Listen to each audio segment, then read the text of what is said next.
bonne gouvernance, oui. Bonne gouvernance souhaitée par tous. Mais bonne gouvernance pour qui? Effectivement, la bonne gouvernance ne s'applique que lorsqu'il y a sanctions, et sanctions qui touchent tout le monde, et surtout les principaux concernés. Parce qu'avec les prédateurs, les conséquences sont imprévisibles, et ces conséquences entraînent tout le monde, la presse y compris. Bienvenue.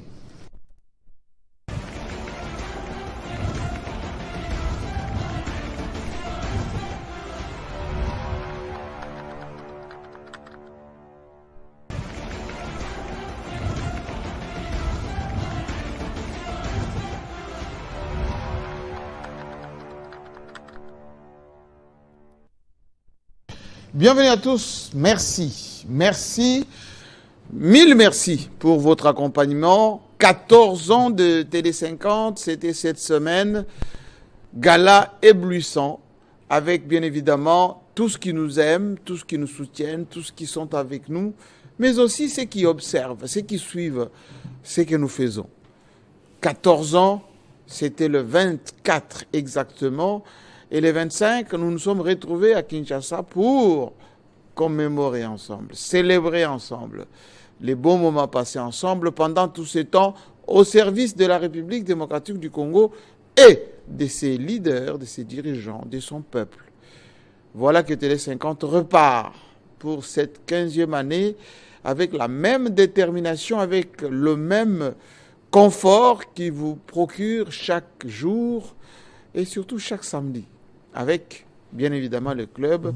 Aujourd'hui, nous serons essentiellement basés sur la gouvernance. Nous allons parler des deniers publics.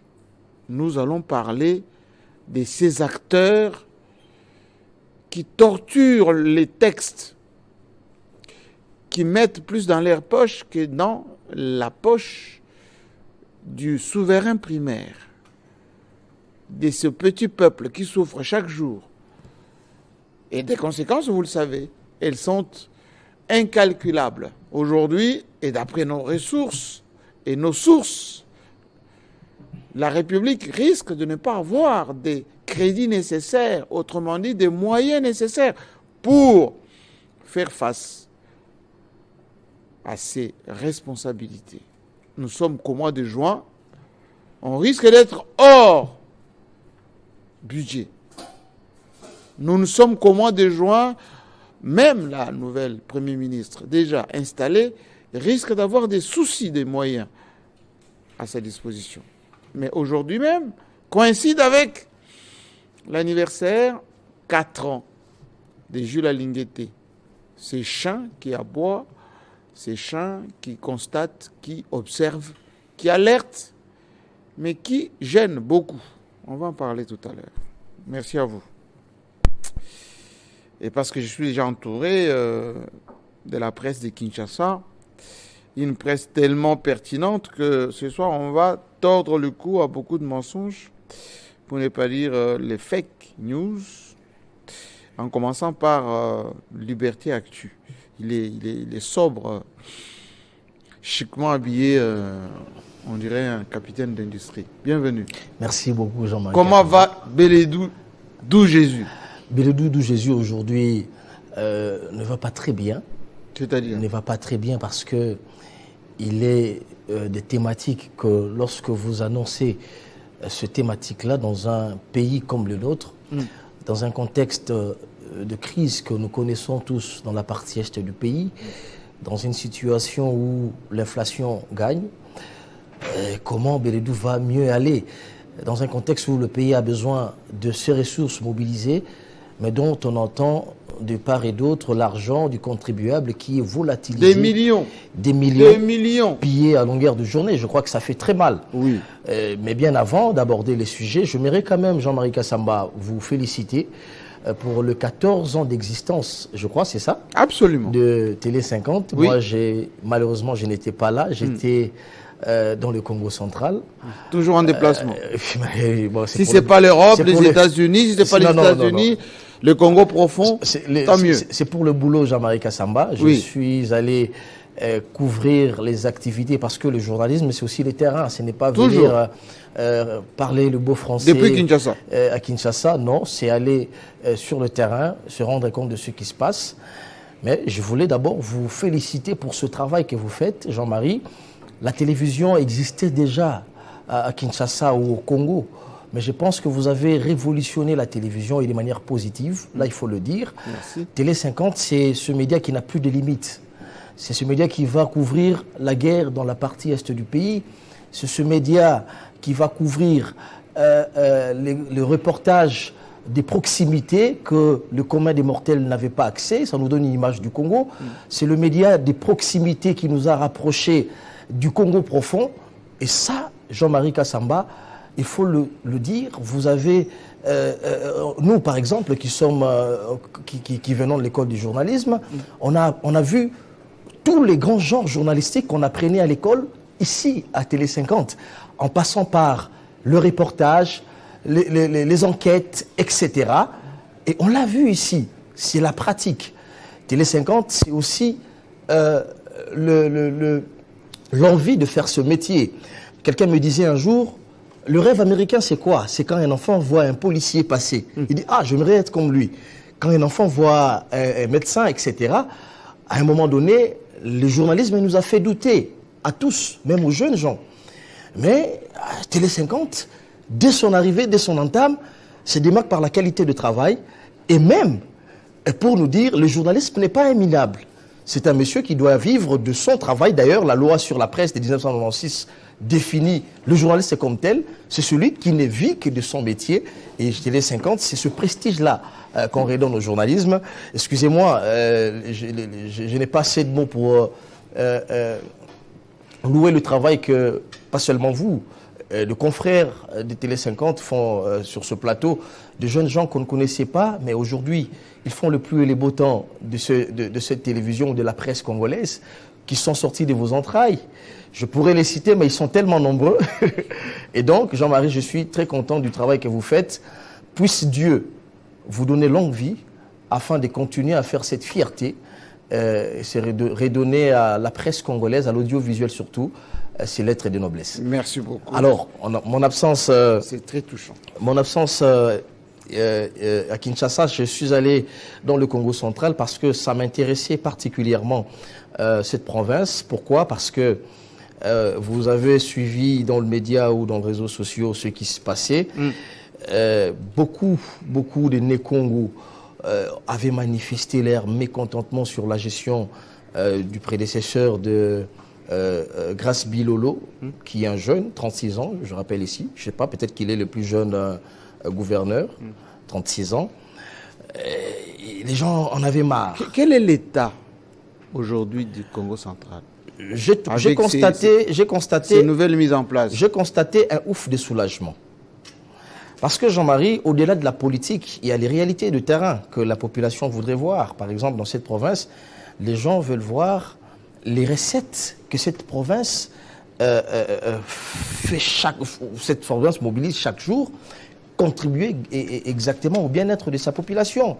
Les routes dans le Congo central, les infrastructures, notamment les stades, etc.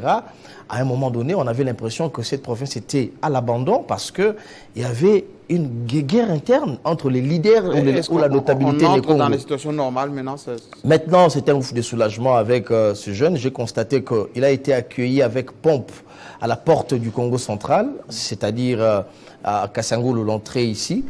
Et chemin faisant jusqu'à Songololo, Grace Bilolo, il a d'abord l'adhésion. La population se reconnaît en lui, c'est jeune. Et comme pour dire, on en avait marre avec la gestion passée. Ça, c'est le premier élément que j'ai constaté. Il est porté, pas seulement par la population, mais par le grand leader Né-Congo. Pour une fois, j'ai vu les Né-Congo, que ce soit ceux des cataractes ou ce soit ceux du bas-fleuve, parler d'un même langage et se reconnaître en ce monsieur Grace Bilolo. Moi, je me suis encore intéressé sur son profil. Je rappelle ici qu'il a été vice-gouverneur de Badou. Et quand il a fait la remise et reprise, il a pris parole. Il a eu un discours rassembleur. Ça, c'est ce que nous attendons. Et il dit, puisque moi je suis vraiment un gouverneur de proximité avec la population des Congo, je veux d'abord m'attaquer au problème social de ma population. Et ça, c'est très important. Merci beaucoup. Et il a lancé les signaux forts Oui. avec ses premiers mots, en lançant les activités de réhabilitation du stade, le stade qui a été abandonné à Matadi pendant longtemps. Et aujourd'hui, ce stade-là est en pleine réhabilitation dont nous parlons ici. Ce sont des signaux forts. Mais un élément, je vais terminer par là, un élément, c'est à la fois politique, oui, parce que les gens ont voulu dérouter la cérémonie des remises et reprises en lançant des mots comme quoi il y a l'effigie de l'ancien président de la République derrière la salle de conférence où il y a eu remise et reprise, alors que ça devrait être la photo de Joseph Kabila. Moi, j'étais dans la salle.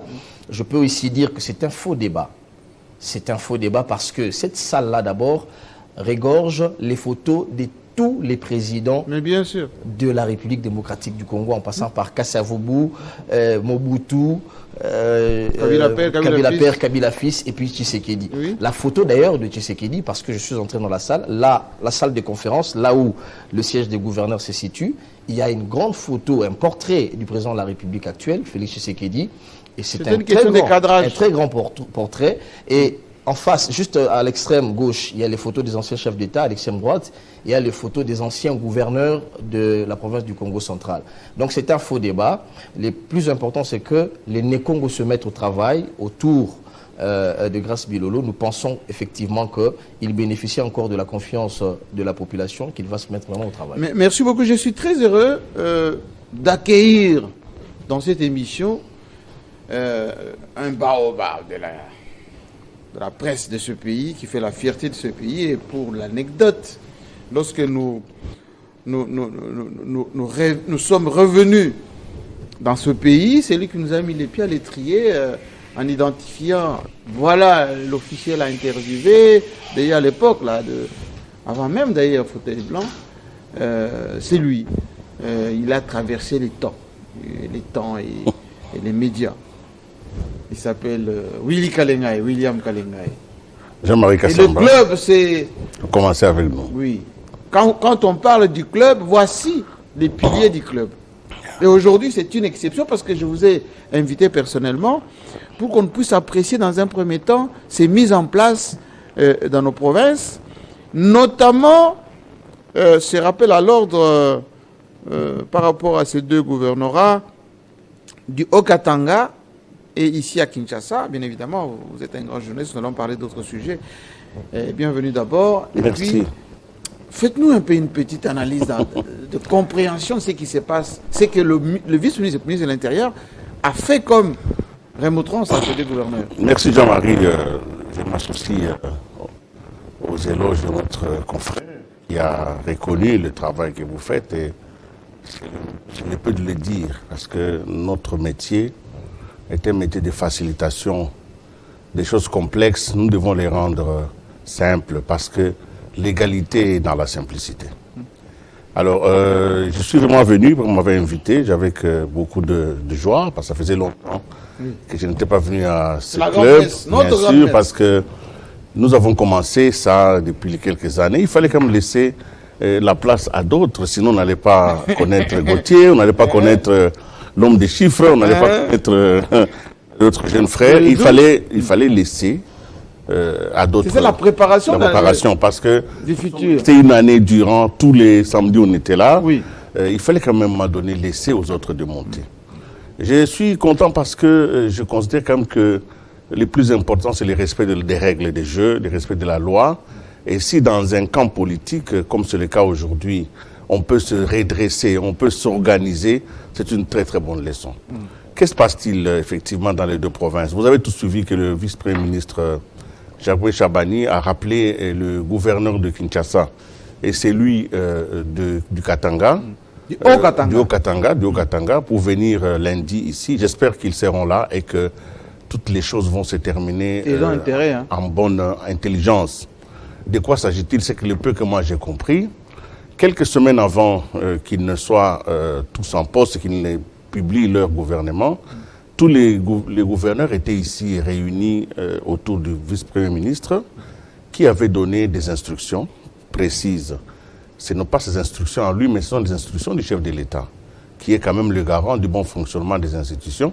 Et j'ai répertorié 16 à peu près, 16 instructions précises, claires. 16 instructions qui partaient du nombre de membres du gouvernement jusque même à la gestion des conflits au sein des provinces. Parmi ces instructions, il y avait une instruction précise, claire. Le nombre de ministères en province ne doit pas dépasser un nombre précis qui est constitutionnel. Et on a remarqué que le gouverneur du Kinshasa et celui au Katanga ont dépassé cette mesure, qui est quand même assez fort. Alors maintenant, il doit certainement avoir des explications pour tout ça.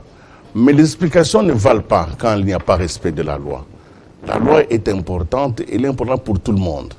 Le chaos que nous avons vécu, que nous continuons à vivre dans certaines parties du pays, vient du fait que le ministère de l'Intérieur n'est pas respecté. Qui est l'autorité qui gère la territoriale? La territoriale, qui n'est pas respectée.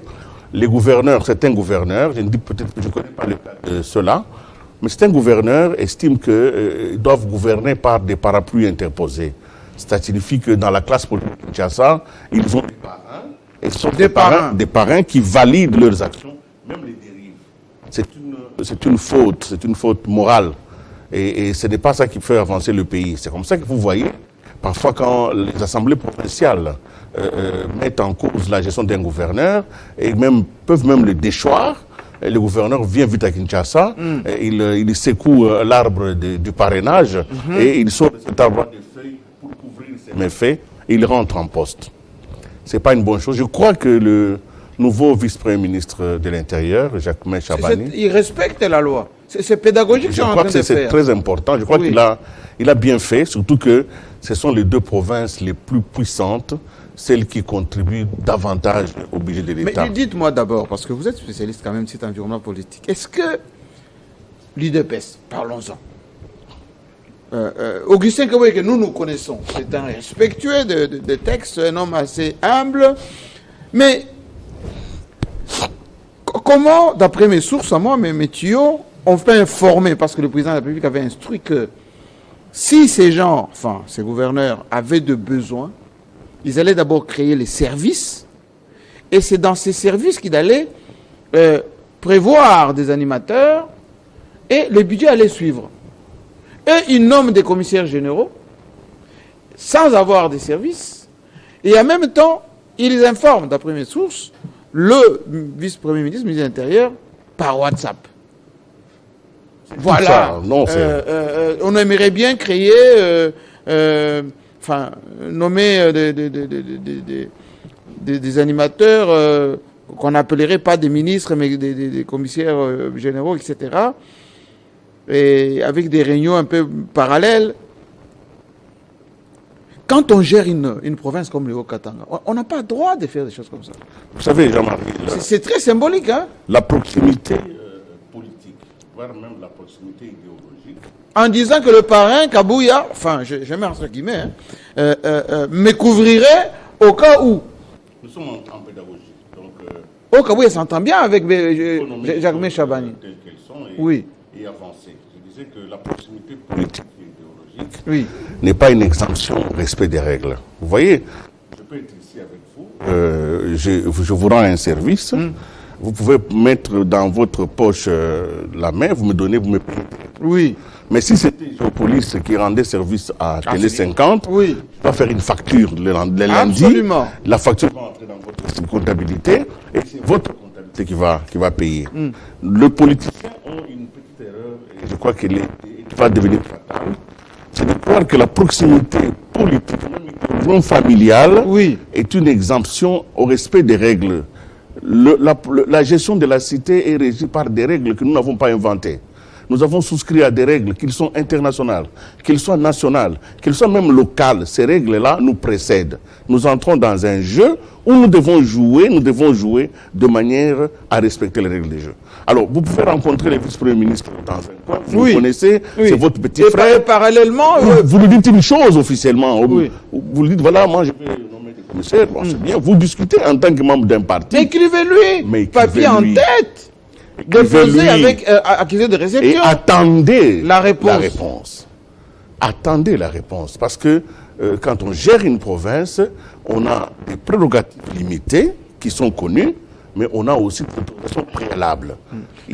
Voilà un peu ce que moi j'ai dit. L'autodétermination de la territoriale, gestion autonome des provinces, etc., est-ce que autorise les gouverneurs à nommer qui ils veulent, à gérer comme ils veulent? Non, ils ne peuvent pas. Tout d'abord, ils sont régis par la Constitution. C'est elle qui donne à tous les gouverneurs les pouvoirs. Mais on ne leur empêche pas d'avoir la créativité, l'inventivité, et de promouvoir leur province, mais en respectant les lois qui ont été acceptées. Je pense que dans ce cas ici, c'est un cas qui doit être corrigé. Il faut que les deux gouverneurs arrivent, par respect de la hiérarchie de leur ministère, et les vice-premiers ministres, effectivement, c'est de la tutelle de la territoriale, ce n'est peut-être pas les chefs directs des gouverneurs qui sont les représentants du chef de l'État, mais il y a des connexions dans la gestion au point qu'ils peuvent d'abord venir pour régler cet incident. Parce que si ce n'est pas réglé aujourd'hui, eh bien nous commençons une législature. Mais on leur a interdit de présenter ces équipes aux assemblées provinciales. Non, en attendant qu'ils règlent ça. Oui. S'ils règlent ça, je pense qu'ils peuvent. Merci beaucoup, Willy. On a vraiment des sujets à faire. Moi, j'avais une bonne nouvelle. Vous savez, vous dites toujours, au club, on parle que de choses qui choquent, qui fâchent. On en parlera suffisamment aujourd'hui, des choses qui fâchent. Parmi les entreprises du portefeuille, il y en a une, d'après les sondages, qui fait bonne figure, dont le manager vient d'être identifié. Et pour en parler, Gauthier Sey, d'Enetic, on connaît votre pertinence, Gauthier, par rapport à cela. D'abord, comment vous allez d'abord? Bienvenue. Non, merci beaucoup. Je me porte bien, pas totalement, avec tout ce qu'on a comme nouvelles. Il n'y a pas longtemps, ce matin, la ville de Kaina vient encore de tomber. Kaina. Et hier, c'était Bayonga, que je connais. J'ai été là-bas. Qui est au nord vers Boutembo. C'est très dangereux, ça. Très dangereux. Et on se dit où est-ce que nous allons. Mais félicitations pour les 14 ans de Télé 50. Merci beaucoup. À toute l'équipe de Télé 50. Vous travaillez dans la durée. Mais certains se disaient qu'après les changements du régime, Télé 50 allait disparaître. Vraiment, c'était une mauvaise analyse. Vous avez prouvé le contraire. Et c'est mal nous connaître. Les savoirs n'aiment pas. Télé 50 tient et continue à mener les bateaux. Oui. Ça, c'est bien. Mais j'allais, avant d'entrer dans cette histoire d'entreprise, rencontrer mon aîné Willy Kalenga. Il y a un plaisir de partager les plateaux avec lui. Finalement, il m'a toujours dit, il faut passer à Géopolis, mais je n'ai jamais le temps. Voilà, le baobab. Oui. Je suis quand même en face du baobab. Mais cette histoire, c'est vraiment de la rébellion. C'est du copier-coller. Ça, l'IDPS... Comment vous pouvez qualifier tout de suite? Tout simplement... C'est fort, ça, ce mot-là, de la rébellion. Tout simplement, Président, parce que d'où vient cette histoire des commissaires généraux? Cette histoire a commencé avec Kabila en 2016, quand il y a eu démembrement. À défaut... Quand il y a eu démembrement, Président, il fallait couvrir les vides administratifs et politiques dans certaines provinces. C'est comme ça qu'on a nommé les commissaires généraux pour 2 ans avant qu'on organise les élections et qu'on installe, n'est-ce pas, les bâtiments, tout ça, pour que les institutions et autres puissent prendre place. Ça se régularise, oui. Et après, tout a été régularisé. On est revenu à la norme, ça a pris fin, on n'en parlait plus. Pourquoi vous dites rébellion? Tout simplement parce que qui se sont rébellés, ce sont les proches de certains caciques du pouvoir, qu'on connaît tous. Et regardez comment ils agitent la toile. On les appelle à Kinshasa, l'un est ici, l'autre est en province, on leur dit venez, tout doit être revu, il faut revenir à la norme. Certains agitent la toile, ils font écrire des articles pour s'attaquer au VPM de l'intérieur en disant, comment écoutez, ça, c'est leur patron? Ils respectent les lois de la République, alors que cette histoire des commissaires généraux, ce n'est pas pris en charge par les trésors publics des provinces. Mais c'est prévu où? C'est prévu dans la tête, n'est-ce pas, dans l'imaginaire, n'est-ce pas, du FCCK quand ils ont démembré les provinces. Non, mais je veux dire, dans les textes actuellement, non, c'est ce que j'ai dit, ils ont copié, ils ont mal copié. Mais on copie mal. Au lieu de créer, comme vous venez de dire tantôt, des services au sein des provinces, créer du travail, créer de l'emploi, et ils sont en train de reproduire les anciennes erreurs des Kabila. C'est peut-être caser leurs amis, non? Caser leurs amis, mais aussi satisfaire certains politiques, Parce que vous savez qu'aujourd'hui, les postes politiques, c'est plus que même les commerces. Ils sont là, ils n'ont plus rien à faire. Depuis qu'ils sont là, ils n'ont ni activité privée, ils n'ont jamais travaillé dans l'administration. Ils sont tout le temps ministres, commissaires, députés. C'est tout ce qu'ils savent faire comme travail. Et c'est très dangereux. Qu'est-ce qu'ils vont les faire ministres, les gouverneurs du Haut-Katanga, oui. les gouverneurs de Kinshasa, ils doivent arrêter de s'agiter. Nous savons qu'ils sont tous proches des Kabouya. Ça, mais Kabouya, le pauvre, dit, ils sont tous moi je ne proches peux des pas Kabouya. pousser quelqu'un à se rebeller contre le ministère de tutelle. Ils doivent protéger leur parapluie des parrainages. Ils ne doivent pas l'exposer. Ce qu'ils font, c'est extrêmement grave. Et je salue le courage du VPM, Jacques Chabani. Ça, c'est une bonne décision. Il ne veut pas se laisser faire. Mais l'UDPS n'est pas le parti État. Bon, il n'est pas le parti État, mais nous savions que le parti présidentiel ou les partis qui portent le président, ils se comportent toujours comme ça. Nous avions connu ça avec les PPRD. C'est vrai qu'à l'époque du PPRD, il y avait quand même de l'ordre. Il y avait des caciques qui instauraient de l'ordre à tout moment. Oui. Mais malheureusement, pour l'IDPS, il n'y a pas de cacique. Chacun joue... Vous savez qu'on a vécu ça en Bujumaï. Le gouverneur s'était ballotté comme ça. On l'a vécu à Bukavu. Avec le monsieur là, qui était chez Baal, voilà. qui est parti... Et maintenant, la conséquence, JMK, oui. Si ils ne reviennent pas à l'ordre, ils risquent de ne rien faire parce que le gouverneur a la capacité de les garder pendant longtemps ici à Kinshasa. Il y a des jurisprudences. Le ministre de l'Intérieur. Bien sûr, plutôt le ministre de l'Intérieur. Oui. Mouyege a été gardé pendant longtemps. Celui du Kasaï a été gardé ici pendant plus de 6 mois avant qu'il ne rentre. Et on peut en citer autant. Donc, il est et là, c'est le vice-gouverneur qui va faire l'affaire. Voilà. Il est temps qu'ils puissent se conformer. Ils ne doivent pas suivre les bruits du couloir en disant, écoutez, moi je suis fort, moi je vais te protéger. Certains font adhérer même les jeunes au sein de partis. Certains font parler des jeunes pour dire qu'ils respectent la loi. Et c'est écrit où, c'est prévu où dans la Constitution. Bravo au VPM de l'intérieur. C'est comme ça qu'il doit continuer. Quel courage! S'ils ne se conforment pas, ils doivent être sanctionnés, gardés le plus longtemps possible. Ça doit être pédagogique pour les autres. Hein? Exactement. Cette histoire de baromètre des entreprises, nous avions suivi tous. Quand même, il faut saluer la technicité du DG Charles Moudiaï qui ne cesse de fournir autant d'efforts pour le développement de la CNSS. Depuis qu'il est là, il est calme qui règne. Il y a soupé 2 ans, 3 ans avant qu'il n'arrive, il y avait beaucoup de désordre au sein de la CNSS entre les directeurs, ils s'entraidaient dans des accusations. Ça s'est calmé tout simplement parce qu'il s'agit d'un expert de la sécurité sociale qui est à la tête de la CNSS. Je vous rappelle que JMK, avant qu'il ne soit titulaire, il était numéro 2 à l'époque. Il était numéro 2 pendant 8 ans. 8 ans. Oui, donc la réforme aujourd'hui qui est en train de mener la CNSS, il était à l'origine même dans la cuisine de cette réforme avec Mme Agnès Mouad que je salue.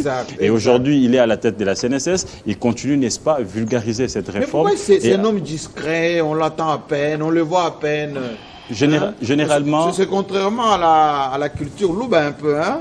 Généralement, les bosseurs... on salue les DG Moudiaï. Généralement, les bosseurs ne parlent pas trop. Ils ne travaillent pas à sa place. Il n'y a pas longtemps, il était à Abidjan. Il a été primé 5 prix de bonne gouvernance par la CIPRES et l'AICS, qui est l'Association internationale de sécurité sociale. Il revenait de Genève. La CNSS, aujourd'hui, est à la tête du BLESAC.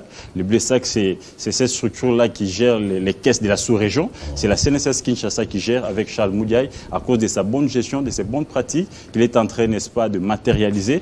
Et je rappelle ici que la CNSS est conforme aujourd'hui au règlement de la CIPRES. Et les jours à venir, ça sera une banque. Parce que l'objectif qui s'est fixé, les défis qui s'est donné, c'est de transformer cette caisse à une banque comme partout dans les mondes. J'avais un message personnel. Coup de chapeau à lui. Dans tous les baromètres, il est toujours entre, soit il est premier, soit il est deuxième. J'avais un message personnel. S'il vous plaît. Ne touchez pas à l'argent de la CNSS. C'est une banque. C'est l'argent des contribuables, c'est l'argent de nos retraités.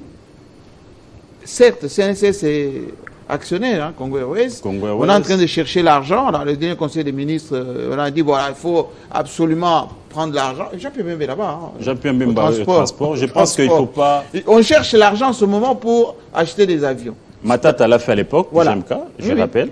Dans quelques jours, le seul avion qu'on a en leasing là, qui vole de temps en temps, eh ben, ça va tomber en désuétude. Donc, on n'aura pas d'avion, on n'aura plus d'autorisation pour voler. Alors, prenez l'argent là où il est. On sait, là où il y a beaucoup d'argent. Pour mettre dans Congo Airways. N'allez pas prendre le peu qui reste là-bas pour qui sécurise les pauvres travailleurs et qui essaie aujourd'hui de secourir ceux qui tombent malades, etc. Ça, ils doivent éviter, JMK. Ils doivent vraiment éviter ça parce que... CNSS a même investi dans l'immobilier. Exactement, parce qu'aujourd'hui... Pour garder l'argent et fructifier un tout petit peu. Exactement, avec la politique de Charles Moudia, il est tenté de diversifier les recettes de la CNSS. Oui. Au lieu de vivre seulement des cotisations, aujourd'hui la CNSS a un hôtel à Congo Palace à Kisangani, hôtel 5 étoiles. La CNSS a construit un grand hôpital à Lubumbashi. La grande hôpital dans la sous-région. Aujourd'hui, les immobiliers ici à Kinshasa, n'en parlons pas, ils ont autant de locataires. Et selon les recommandations... Et pour vous dire, ils achètent même dans de nouveaux bâtiments. Exactement. L'idée, c'est de diversifier les recettes de la CNSS, n'est pas seulement attendre que les gens cotisent. Et l'objectif, c'est que même s'il y a faillite, que la CNSS puisse tenir avec ses réserves, même jusqu'à 5 ans, 6 ans. Donc, ils ne doivent pas toucher, sinon ça va fâcher la CIPRES. Parce que la CNSS se conforme toujours, n'est-ce pas, au règlement de la CIPRES, mais aussi de l'ASS. C'est ce qui fait qu'on soit parmi les 10 meilleures caisses du monde. Merci beaucoup. Ne touchez pas à l'argent de la CNSS. Les fauneurs en ont souffert. Merci. Voilà, le meilleur pour la fin, on va dire celui qui secoue les cocotiers, qu'on accueille maintenant avec un peu d'enthousiasme, pour ne pas dire de détermination, mais on vous demande d'être un peu sage. On vous connaît. Les casseroles sont tellement chauffées que quand vous allez commencer à parler, constitution à l'appui, les gens vont fuir. Nico Faye, bienvenue. Merci. Je dois commencer je me posais la question, où sont les chiffres? Je dois commencer par rappeler à notre population... Je me posais la question, où sont les chiffres? Ça fait 745 jours que le régime a abandonné Bunagana. La cité de Bunagana... Non, c'est sous occupation. On n'a pas abandonné. Je dis, ça fait 745 jours que le régime a abandonné la cité de Bunagana. Et j'ai pris la cité de Bunagana à titre symbolique. Parce qu'il n'y a pas que la cité de Bunagana qui est aujourd'hui abandonnée. La cité de Bunagana... Occupée par les rebelles. La cité de Bunagana... Les agresseurs. Fait partie du territoire de Rutshuru. S'il faut évaluer Rutshuru, c'est plus ou moins 5300 km², plus que Luxembourg, plus que Zanzibar, plus que Monaco, plus que Hong Kong. C'est-à-dire, en fait, c'est un pays. Bien sûr. Sans compter Massissi, sans compter une grande partie de Nyiragongo. Et on apprend que depuis un temps, les cités, les localités tombent une après l'autre. Il y a Miriki, il y a Kaina et il y a Kanyabayonga qui viennent de tomber. Et entre-temps, à Kinshasa, on est dans autre chose. 160 jours depuis que le régime nous a mis dans une situation dont on ne s'est pas nommé. Sommes-nous? Il y a eu élection, il y a eu putsch, il y a eu hérédité, il y a eu coup d'État. Il y a eu élection en train d'installer des institutions. Il y a eu cooptation. Parce que quand on parle, d'abord, s'il faut parler d'élections, elles se sont tenues durant quelle date? On dit que les élections doivent se tenir le 20 décembre, de 6h à 18h, mais elles se sont étalées durant 5 jours. Mais vous répétez un peu. Vous répétez toujours. Oui, là, chez nous, on nous dit que la répétition est la mère de la science. Ne pensez pas ce qui nous a évolué. Et 674 jours depuis que Jean-Marc Kabound est victime. Mais lui ne tombe jamais malade. Il est là, 774 jours, victime de l'intolérance du régime. 89 jours depuis que Judith a été nommée à la tête du gouvernement de Congo. Madame Sounoua Toulouka, notre Premier ministre. Et jour ajoutez le prénom si ça ne vous dérange pas. Prénom c'est Judith, non? Oui, nom de famille. Non, mais lorsqu'on dit Antoine, lorsqu'on dit Joseph, lorsqu'on dit Macron, mais c'est une chef d'institution. Bon, ça me rappelle les pratiques. Bon, en fait, il y a beaucoup de similitudes entre ces régimes et les régimes de Mobutu. Il y a la MOPAP qui revient. Il y a, vous savez, on dit MOPAP, mobilisation, propagande et animation populaire. Oui. Ça et là, ça revient déjà. Mais où? Quand vous voyez les gens chanter où? Ah bon? faut pas confondre les militants des partis. Vous n'avez pas vu un gouverneur chanter, danser. Il était en joie. Il était en joie. Vous n'avez pas vu un président de l'Assemblée nationale dire Fatih Béton. Vous n'avez pas vu ça? Bon, il était en joie. Alors, ce sont des pratiques que nous avons vues à l'époque de la Mopap. Alors, lorsque nous parlons pays, de la même manière que nous pouvons avoir des critiques à gauche, nous devons avoir des critiques aussi à droite. Vous parlez de la SNCS. Mais au moment où nous parlons, vous savez que tous, la SNCS, l'argent qu'elle gère, ce n'est pas leur argent. C'est l'argent des pauvres Congolais qui ont contribué. Oui, mais c'est bien géré. Les pauvres Congolais qui ont contribué en dollars, on leur paye en dollars ou bien en francs congolais? En dollars. C'est vrai? Ils ont cotisé en dollars, ils sont payés en francs. Mais sinon, ils sont payés en francs, ils sont payés en francs. Jean-Marie. Mais les fonctionnaires sont payés en francs. J'ai dit ceci. On cotise en dollars. Pourquoi vous ne rétribuez pas en dollars? Le prélèvement, c'est les salaires, c'est prélevé en francs. Est-ce que tout le monde dit c'est payé en francs? Non. Alors. Et puis, il ne faut pas oublier que la CNC, c'est beaucoup plus le privé, les particuliers. Chez les particuliers, on peut payer en dollars. Oui. Mais votre problème, si quelqu'un cotise en dollars, retournez-le aussi en dollars. Mais vous pensez que la CNCS paye en francs? Ça paye en francs et puis avec beaucoup de retard. D'abord, parlons des temporaires qui sont à la CNCS. Oui, mais ça, c'est un vieux dossier. Et je finis, mais vous appelez un vieux dossier. Un vieux dossier. Quand on dit respect... Non, c'était des stagiaires qu'on n'a pas régularisés. Je dis les temporaires. Et vous savez que non, entre-temps, ceux-là qui ont fait 10 ans, 14 ans, 12 ans, 8 ans, ne sont pas engagés. Mais il y a des gens qu'on engage tous les jours. Où ça? Vous avez un programme à la CNCS, enfin, est-ce qu'on n'a pas engagé ou pas? Il a mis un peu de l'ordre. Il a mis de l'ordre. Moi, quand je ne viens pas pour amuser la galerie. Qu'on me rencontre sur ces moyens-là, s'il n'y a pas de temporaires à la CNCS qui ont fait 10 ans, qui n'ont pas encore été engagés. Mais si on n'a pas engagé durant ces 4 mois, bien 5 mois, une année, comment expliquer cela en droit? Calmez-vous. Comment peut-on expliquer cela en droit? Or, savons que un temporaire qui effectue le même travail, si vous signez un contrat à durée déterminée, durant 3 mois, le premier jour qui vient après 3 mois, que vous ayez signé un contrat ou pas, c'est supposé que ça devient un contrat à durée déterminée. C'est supposé. Non! Il n'a qu'à saisir c'est le contrat. Non, mais l'État. À saisir quoi? Il faut saisir l'État. La loi est là pour ça. Il faut saisir quoi? Mais la justice. Quelle justice? Je vais vous dire un cas d'évoque. Par exemple, je vais parler de la justice. Le 25 juin, à l'auditorat d'Engaliema, un monsieur, Zonzo Dadi, qui saisit un plaignant, mais quelqu'un d'autre qui se fait passer pour Christian Tshisekedi. Les mêmes pratiques qu'on avait à l'époque de Rochard. Je dis ceci, il y a un monsieur... Ah, un usurpateur. Oui, qui se fait passer pour Christian Tshisekedi. Oui, mais qui n'est pas Christian Tshisekedi. Que je finisse. Je vous en prie. Moi, je me plains contre vous, vous étant mon locataire, parce que vous ne me payez pas. Un monsieur qui se fait passer pour Christian Tshisekedi arrive à l'auditorat. En réalité, son nom serait Patrick Ilunga. Il tabasse Zonzo Dadi. Mais il ressemble à Christian Tshisekedi. S'il te plaît, Jean-Marc, je vous donne les faits. Oui, le 25 de ce mois, à l'auditorat d'Engaliema. Il tabasse Zonzo Dadi. À l'auditorat.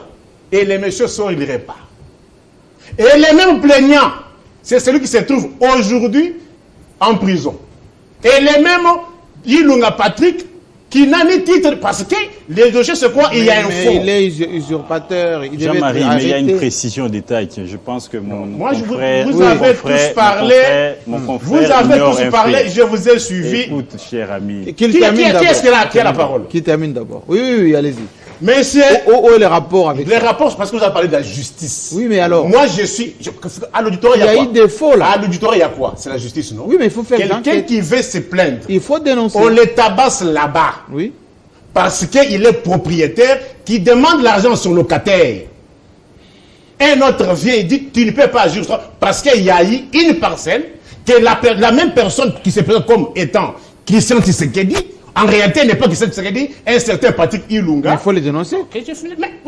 D'abord, le fait que moi, plaignant à l'auditorat, je suis tabassé et je me trouve aujourd'hui au cachot. Comment pouvez-vous expliquer cela en droit? Et les personnes qui tabassent n'est même pas celui qui est poursuivi pour non-paiement des loyers.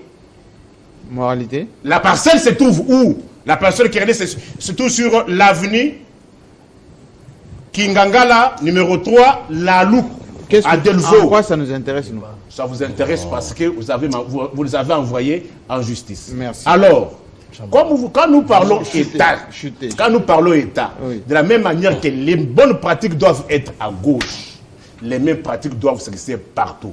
CNSS, on accepte. En plus, les frais funéraires, vous savez combien les pauvres qui ont contribué, lorsqu'ils... Jean-Marie, les frais funéraires, lorsque les mêmes personnes qui ont contribué, mais vous savez combien ils payent?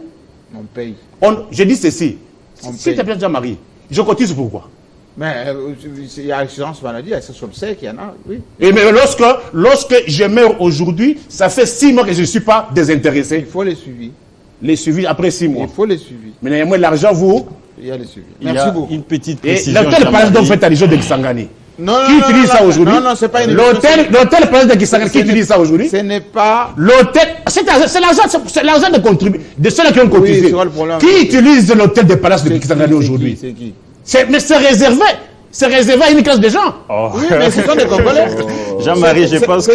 C'est un bien commercial. Non, je pense que mon ami n'a pas assez d'éléments.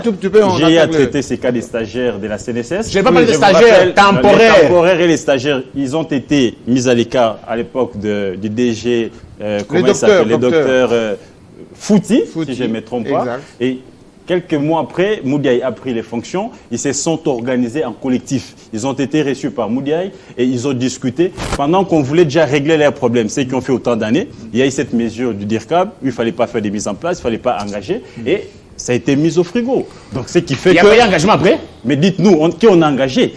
Pour les cas de l'auditorat, vous avez cité des noms. Citez les noms d'un seul...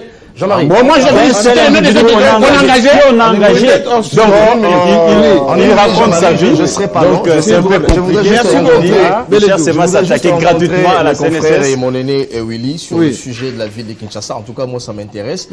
S'agissant de CNSS, moi, je me plains simplement le fait qu'on ait amputé le ministère du Travail de CNSS. Oui, ça par contre, il faut repréciser. On l'a déploré CNSS, sous Kabila. Ce n'est pas du... On le sait, c'est un secret de polichinelle que si on a eu ce démembrement des provinces à la va-vite, c'est parce qu'on voulait amenuiser le pouvoir d'un individu, Moïse Katumbi. Oui. C'était stratégiquement, politiquement orienté. Stratégiquement, politiquement orienté pour justement régler des comptes politiques.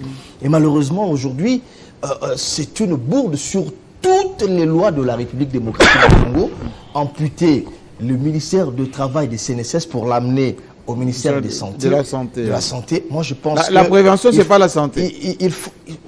C'est pas la santé. C'est pas la santé. Soyons sérieux. Oui, oui. Entre les pour et les contre, il y a des sérieux politiques aussi. Et tout ça, on sait, c'est parce qu'on voulait abattre Lukwebo. Malheureusement pour nous, il faut qu'on le déplore. Il faut que ces pratiques se terminent finalement dans ce pays. Je m'aimerais placer juste un mot, je ne serai pas long, sur la ville de Kinshasa. Oui. Moi, je ne parlerai pas du Haut-Katanga, je veux parler de la ville de Kinshasa. J'ai l'impression que le nouveau gouverneur est ailleurs. C'est-à-dire? Il n'est pas sur les priorités. En moins de 100 jours, il signe plusieurs scandales et il ne s'en rend même pas compte. Lequel? Parce qu'il a commencé qu'avec ses... Non, écoutez, Jean-Marie, il y a un chapelet, mais je ne citerai pas tout ce chapelet, je suis désolé. Il est élu, aussitôt élu, on le voit avec un compatriote, Mouzé Kindingu. Je ne refuse pas qu'il soit reçu ou qu'il reçoive. S'il vous plaît, je ne refuse pas qu'il soit reçu là-bas.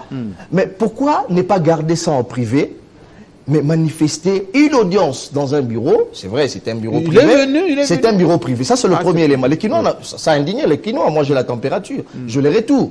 Deuxième sortie médiatique, c'est le gouverneur qu'on voit sur TikTok avec des babouches de l'hôtel de ville. Daniel Bumba, DB, et c'est partagé dans les réseaux sociaux. Est-ce une priorité pour Kinshasa? Troisième sortie, c'est un communiqué du gouverneur pour interdire les musiciens, ne faites plus les mabanga au gouverneur. Est-ce une priorité dans un pays où nous étions pendant les périodes d'examen de nos enfants, où malheureusement à Kinshasa, tous les terrains, à Bandalunga notamment, etc. Il doit faire quoi? Laissez-moi parler, Jean-Marie. Oui. Je pense que au lieu d'avoir une décision du genre adressée aux musiciens, il fallait s'intéresser à la problématique des kermesses. Nos enfants faisaient les examens d'État comme les examens de fin de l'année. Ce n'est pas encore le 2 juillet. Il y a des kermesses partout. Allez à Bandalungwa. Maintenant, tous les terrains, au moment où nous parlons, ça a commencé depuis le 2 juin. Tout le terrain. On va me dire, non, il n'a pas fait la remise et reprise. Et il fallait attendre. Non. Il pouvait aussi prendre une mesure conservatoire dans ce sens-là. Ben non, on voit les Mabanga. Et le 4e et le dernier scandale, c'est cette histoire des commissaires de dénomination. Pourquoi Pouroussi, dans le Sud Kivu, n'a pas nommé des commissaires généraux? Le gouverneur du Sud Kivu, qui est de la Flessé, a nommé 10 ministres. Et il a publié, c'est public, 10 ministres. Et c'est passé. Et c'est passé. Il est légaliste, Jean-Marie. Je vais terminer par nous lire, parce qu'il ne faudrait pas que cette émission ait un caractère pédagogique. Oui. Il faut faire comprendre, parce que j'ai vu les amis publier, les pros Daniel Bumba, comme il se réclame, dire non. D'ailleurs, le jour où nous étions en réunion avec les chefs de l'État, on a posé les problèmes aux chefs de l'État. Les chefs de l'État disent bon, ça va, allez régler ça, je vous autorise. Ça ne se passe pas comme ça dans un État de droit. Il y a la procédure. L'aîné Willy Kalengai, je crois bien, il a rappelé. Moi, je vais vous lire la Constitution. Oui. Parce qu'il faut le lire. Il faut le lire, il faut rappeler à ceux qui nous suivent qu'on ne peut pas commencer à gérer le pays avec des scandales dès l'entame de son mandat. Je lis la Constitution, l'article 198. Qui dit quoi? Je vais directement à l'alinéa 5. Le nombre des ministres provinciaux ne peut dépasser 10. Ah, c'est précisé. Ça, c'est la Constitution. L'article 198 c'est précisé. de la Constitution. Mais alors, pourquoi le gens s'autorise d'aller au-delà? Alinéa 5. Ça, c'est le premier élément. Je m'en vais au deuxième texte. Les lois de la République. Je vais vous lire ici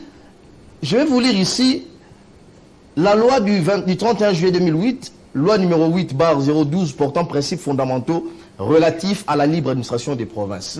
Je vais vous lire l'alinéa et l'article 23. Nulle part on parle des commissaires généraux. Le gouvernement provincial est composé d'un gouverneur, d'un vice-gouverneur et des ministres provinciaux. Les gouverneurs et les vice-gouverneurs sont élus pour un mandat de 5 ans, renouvelable une seule fois par les députés provinciaux au sein ou en dehors de l'Assemblée provinciale. Ils sont investis par ordonnance du président de la République. Les ministres provinciaux sont désignés par les gouverneurs au sein ou en dehors de l'Assemblée provinciale. On ne parle pas des commissaires jusque-là. La composition du gouvernement provincial tient compte de la représentativité provinciale et de la femme. Le nombre des ministres provinciaux ne peut dépasser 10. C'est clair. C'est encore la loi, l'article 23 de la loi sur la libre administration. D'où ça vient ces commissaires? D'où viennent les commissaires généraux? Et ça, c'est l'UDPS qui les fait. Si hier... Comment c'est l'UDPS? Bumba est de l'UDPS, non? Il s'est réclamé. Oui, mais il est gouverneur de la ville, il n'est plus de l'UDPS, s'il vous plaît. Jean-Marie, vous ne pouvez pas être... Mais Kiamboule n'est pas de l'UDPS. Moi, je parle de Kinshasa, je vous ai dit, je ne vais pas m'éparpiller. Vous vous souvenez ici, dans ce pays, on fait de la violation de la Constitution une règle. Et on se justifie. On se justifie d'avoir violé la Constitution. Et tous les textes de la République. Hier, Ngobila a violé la Constitution en nommant les bourgmestres par arrêté. Alors que les bourgmestres sont censés être nommés par ordonnance présidentielle. Absolument. Mais l'UDPS a décrié cet état des choses. Je me souviens, à l'époque, Achelo, ministre de l'Intérieur, il a tapé le poing sur la table. Oui. Mais comme a dit l'aîné, les conciliabules politiques, malheureusement, ont pris dessus sur les lois. Si notre Constitution était une femme, Jean-Marie, elle a été tellement violée que Bumba l'a agonisé finalement. Moi, je pense qu'elle porterait plainte. Il faut que ça s'arrête, Jean-Marie. Oui. Il faut que Bumba soit sur le... Il signe plusieurs scandales en moins de 100 jours. Si nous étions sérieux, je pense que les députés provinciaux allaient s'en saisir et il allait tomber. Ce sont des actes, c'est pas qu'une rébellion, Jean-Marie, c'est plus qu'une rébellion. Ça mérite une démission. Malheureusement, je vous dis, ne faisons pas des exceptions. Jean-Marie, ne faisons pas de la violation de la Constitution. Mais il a déjà recadré. Si hier, on a déploré les violations de la Constitution par Ngobila, et par Kimbuta, etc. Il faut qu'on traite Bumba avec la même rigueur. Avec la même rigueur, il faut qu'il soit sur les priorités. On a l'impression que c'est parti pour 5 années de jouissance, c'est parti pour 5 années de violation de la Constitution, si on ne s'en tient pas au respect des règles. Heureusement pour l'UDPS, il y a encore des gens comme Jacquemain Chabani, et moi je le connais, pas seulement aujourd'hui, en tant que secrétaire général du parti, un grand juriste, président de CEP, et c'était un monsieur qui a la tête sur les respectueux épaules, des textes, et la tête sur les épaules. Je ne mérite pas ici, je m'adresse au président de la République. Il faut laisser ces messieurs faire son travail. Il en va de votre bilan, Jacquemain Chabani. C'est un monsieur qui est équilibré. J'ai aimé la promptitude avec laquelle il a réagi. On viole la Constitution, il interpelle. il prend un télégramme. Et ça, c'est encouragé. Alors, figurez-vous qu'après le télégramme de Jacquemain Chabani, oui, il y a des conciliables, il y a des pressions sur lui, qui viennent soit du parti, soit je ne sais pas d'où, et qu'on laisse passer les choses. Non, du tout. Ça sera parti pour les 14. Du tout. Et ça, il faut que le chef s'implique et laisser le plein pouvoir à Jacquemain. Ce sont des bons signaux à l'UDP. Ce sont des bons signaux qui vont faire en sorte que ce parti-là ait au moins de référence encore aujourd'hui que des gens, il y a eu des gens qui sont légalistes et qui n'ont pas accepté la concussion et la complaisance. Oui, Kalengai. Je crois que tout a été dit. Hein. Je pense qu'il faut toute proportion garder et rester optimiste. Je connais les deux gouverneurs. Je crois que Daniel Bumba est un homme sensé. C'est un. Et puis il est calme, lui. Enfin, il est quand même. C'est quelqu'un qui connaît le combat pour la légalité. Oui. Et ça, c'est un premier test. Je crois qu'il faut qu'il se présente lundi auprès du vice-premier et que cette erreur soit corrigée très rapidement. Qu'il ne faut pas tomber dans l'apologie de la désobéissance. C'est pas bien. Vous savez, une chose que j'ai remarquée après plus de 30 ans d'exercice de ce métier, c'est que dans notre pays, la plus grande maladie, c'est que l'élévation en honneur et en dignité, quand quelqu'un a un poste quelque part, dans la conscience collective, dans sa propre conscience, pas tout le monde, mais en tout cas la majorité, on pense que c'est une exemption au respect de la règle. C'est-à-dire que quand quelqu'un est chef, il a le droit maintenant de violer la loi. C'est ça. Et puis, il ne tient pas compte des règles. Être chef, ce n'est pas surtout respecter. Ce n'est pas faire la file là où tout le monde fait la file. Oui. C'est rouler en sens inverse. Ce n'est pas payer les impôts. Là, ça a été un régime de privilèges. Et je pense que nous nous sommes battus, nous en tant que médias, pour que ceci puisse s'arrêter. Je pense que le gouverneur Kiaboula a de l'expérience. Il vient de faire beaucoup d'années à la tête de province. Il a quand même été gouverneur de... Je minimise... Moi,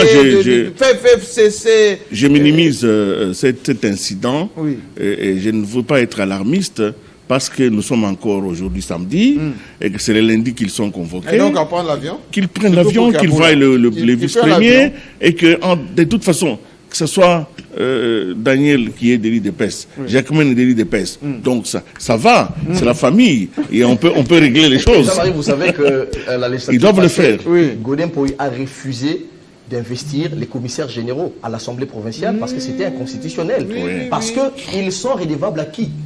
L'Assemblée n'a pas compétence de les inviter. On peut nommer comme des conseillers. Alors, voilà maintenant le danger. Le danger, c'est que ils vont poser des actes comme ministres provinciaux, mais ils sont redevables à personne. Ils sont là, ils sont comme des ministres provinciaux, malheureusement, ils seront payés comme des ministres provinciaux alors qu'ils sont des commissaires. Et ils existent que parce qu'il y a eu des gens qui veulent qu'il existe. Alors, d'où proviendra la ligne budgétaire pour payer ces gens-là? Et c'est là où les bas blessent. On va sacrifier les administratifs de l'Assemblée provinciale, on va sacrifier les administratifs de l'APK, de la tête des villes de Kinshasa, pour mobiliser de l'argent, servir 10 personnes qui n'existent pas. On va crever le budget. Malheureusement, c'est ça le cas. Donc il faut vraiment que Jacquemain Chabani soit ferme sur la question. Et on va suivre ça de très près. Alors on va maintenant quand même évoquer cette affaire de forage. Il y a eu beaucoup d'auditions cette semaine. Les protagonistes de cette affaire. L'ancien ministre du Développement rural. Un Congolais. Qui était chef d'entreprise, qui a été effectivement dans cette affaire, et l'ancien ministre des Finances, auditionné, etc. Les deux sont en ce moment à Makala, j'espère qu'ils nous suivent là-bas, et on les salue. Mais on apprend que le procureur, qui avait interdit d'ailleurs les mouvements et les déplacements, même jusqu'à l'étranger, de l'ancien ministre des Finances, aurait autorisé, enfin, qu'il parte.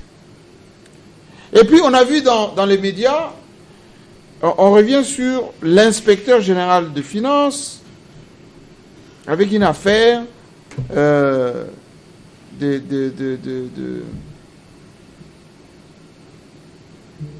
comment dire, conflit d'intérêts. Alors, moi, j'ai fouiné un tout petit peu pour savoir cette fameuse société d'ACO dans laquelle on dit qu'il était actionnaire et que, étant inspecteur, il aurait aidé certaines sociétés, notamment comme la banque Rabobank à faire des bénéfices sur les impôts, n'est pas payé suffisamment d'impôts. D'après mes informations, la Rabobank a déclaré, rien que pour 2023, 200 millions de dollars de chiffre d'affaires. Et la Rabobank a payé 30 millions, je dis bien 30 millions de dollars d'impôts certifiés par DGI. Et les gens qui DGI qui nous suivent peuvent me contredire s'ils voient bien. Ils ont des précisions quant à ceux. Alors que certaines sources avançaient que c'était 6 millions ou 9 millions que l'IGF aurait, enfin, M. Alinguet aurait fait gagner par cette banque. Et l'autre précision, qu'il était enfin actionnaire de cette société. J'ai vu, et d'ailleurs j'ai instruit à nos médias pour diffuser ça, les statuts d'Akou de 2020. Parce que Alinguet avait été nommé en 2020. Dès 2020, les conseils d'administration, statut certifié par les notaires, il n'est pas dans l'actionnariat. Alors, arrêtez de nous distraire, alors que nous avons la vraie affaire, et je vais demander à Cotiché de nous préciser un peu le contour un peu de cette affaire, parce que Alinguet, qu'on l'aime pas, il alerte, il constate. Il vient de faire gagner pour la République, dans cette affaire de Chinois, 7 milliards de dollars, on a orienté principalement pour les routes, dans accord avec les Chinois. 12 000 kilomètres. Les routes, notamment celle de Kalambambouji, qui cherchait financement, ça sera financé. Celle qui va jusqu'à Mwenedito, financée. Et du côté des Congo central, en Kamba, chez les Congo là-bas, pour faire une belle route. Notamment Rocade, ici à Kinshasa, etc. Seulement sur ce qu'Aringuet a pu récupérer. Et d'après toujours mes sources, les 7 milliards, enfin sur une partie qui devait être disponibilisée, nos amis auraient déjà demandé aux Chinois de prélever 200 ou 300 millions pour aller nous chercher un autre équipement qui n'avait rien à voir avec les routes, et les Chinois ont refusé. Donc il faut qu'on puisse laisser la lutte contre la corruption continuer son bonhomme de chemin. Nous devons nous opposer à tout ceci, parce que c'est pour l'avenir, c'est pour que ces pays, enfin, retrouvent un tout petit peu le semblant de développement. Vos crédits sont épuisés, et vous allez les financer avec quoi? Bon, je m'arrête là, parce que j'ai eu beaucoup d'appels quant à ceux, mais je demande à côté de nous repréciser un peu, parce que on nous dit que cette affaire, il y en a qui sont absous, pour ne pas dire lavés, et d'autres qui sont cloués, qui sont à Makala. Qu'est-ce qu'on peut en dire? Avant que j'en arrive, Jean-Marie, j'aimerais rencontrer mon ami Bélédou. Je demande à l'ami de ne pas être alarmiste. Ça n'a pas commencé avec Tshisekedi et je ne vois pas les problèmes de la CNSS là-dessus. Les PTNTIC, à un certain moment, a été amputé, permettez les termes, du ministère du numérique. L'enseignement plutôt l'enseignement primaire et secondaire. Mais c'est un peu calculé, hein? À un certain moment, la citoyenneté, là, à cette époque-là, c'est un peu calculé, voulait la tête de qui? Mais on voulait la tête de qui à cette époque-là? Et aujourd'hui, parce que c'est la santé, c'est le travail, on veut Bahati, on veut Bahati. Je pense qu'il ne faudra pas personnaliser les débats, il ne faudra pas aussi accuser les gens à tort, ça s'est toujours fait, et nous savions comment créer des postes dans ces pays. Et quand on parle déjà de la prévoyance sociale, mais santé. Quand on parle déjà de la prévoyance sociale, on envoie ça à la santé automatiquement. Ce qui est vrai. Santé. Oui, mais ce qui est vrai, il faut retenir ici que. Non, mais prenez les cas de Sénégal. Prenez les cas de Sénégal. La tutelle de la CNSS. La sécurité sociale. Prenez les cas, je vous donne un exemple ici. Prenez les cas de Sénégal. Grave, ils auront des tutelles. Ça se passe au Sénégal. Et ils auront le secrétaire général du travail qui sera représenté à l'OIT. Et ils auront la santé qui sera comme la tutelle, c'est pas moi. Administrative et la tutelle technique. Donc, vous donnez le bâton à Nico Faye pour vous. Non, je ne voudrais pas ici qu'on dise qu'on l'a fait pour nuire à Bahati. Non, je pense que ça s'est toujours fait. Les PTNTIC étaient amputés de numérique, les PST étaient amputés de la citoyenneté et de la nouvelle citoyenneté, et ça s'est toujours fait ainsi. Et ce que disait tantôt mon frère, il n'y a pas de preuve. quand il s'agissait de l'auditorat, il a cité des noms. Mais on a engagé, on a engagé, on a signé, on enterre les gens avec retard. Qui on a enterré avec retard, je pense qu'aujourd'hui, dans l'opinion. S'il y avait un souci, les victimes là. S'il y avait un souci à la CNSS, je pense que ça allait déjà sonner dans la Revenons au débat. Je reviens dans ces débats. Oui. Qu'est-ce qui se passe avec cette histoire des forages? C'est vrai, depuis un moment, il y a eu le ministre des Finances, il y a eu Mike Kassenga, il y a eu le ministre sortant du développement rural qui ont été accablés par les rapports de l'IGF. Qui est du Sud Kivu. Qui ont été accablés par les rapports de l'IGF. Oui. Et après, l'IGF les a accusés de surfacturation, mais aussi les travaux sur terrain après les descentes des inspecteurs et que sur terrain, il n'y avait rien. Et l'argent décaissé et les réalisations trouvées sur terrain, ça ne concordait pas. Et après, nous avions suivi quelques mois après les ministres des Finances passer sur RTNC, dire que d'ailleurs, lui, il a été pour beaucoup pour la République. Le ministère du Développement Rural avait sollicité 300 000 $ par forage. Il a fait gagner l'argent à la République. Il a fait gagner l'argent à la République. Il a redressé à 270 000 $. Est-ce qu'il en avait le droit? C'est ça la question que je me pose. Ce n'est pas l'autorité de marché public qui fait ces affaires-là? Non, je sais qu'au ministère des Finances, il y a des techniciens. C'est vrai que le ministère des tutelles, ils peuvent travailler. Il fallait plutôt demander, n'est-ce pas, au ministère technique de retravailler avec l'entrepreneur ou la société qui devrait réaliser les projets. Mais malheureusement, lui nous a dit que c'est lui qui a fait qu'on puisse avoir un seul forage à 270 000 $. Je me dis, il s'agissait de quel forage? Après, il y a eu clameur publique, la justice s'est saisie du dossier, et nous connaissons ce qui s'est passé. Il a été interdit de tout mouvement, son passeport a été ravi par la DGM. Qu'est-ce qui a changé? Maintenant, qu'est-ce qui a changé pour que le procureur revienne? Le procureur saisit le Parlement. Oui. Il demande, n'est-ce pas, en respectant la procédure, il demande d'abord l'autorisation, n'est-ce pas, d'enquêter, ou comment ils appellent ça, l'autorisation d'instruction. Oui. Et ça lui a été accordé, mais avant que l'Assemblée nationale puisse accorder à la Cour de cassation d'instruire les dossiers, M. Nicolas Kazadi, à l'époque ministre, démissionnaire bien sûr, avait déjà saisi les procureurs généraux pour solliciter, n'est-ce pas, qu'il soit entendu rapidement, lui-même, de son propre gré, qu'il soit rapidement attendu. Et ça c'était un débat. Le procureur l'a fait comprendre que, monsieur, c'est difficile qu'on t'attende maintenant parce que tu es député. Si tu venais et qu'on se rend compte que les indices de culpabilité, qu'est-ce que j'ai dit, les indices sérieux de culpabilité vous entachent et que vous êtes mappé.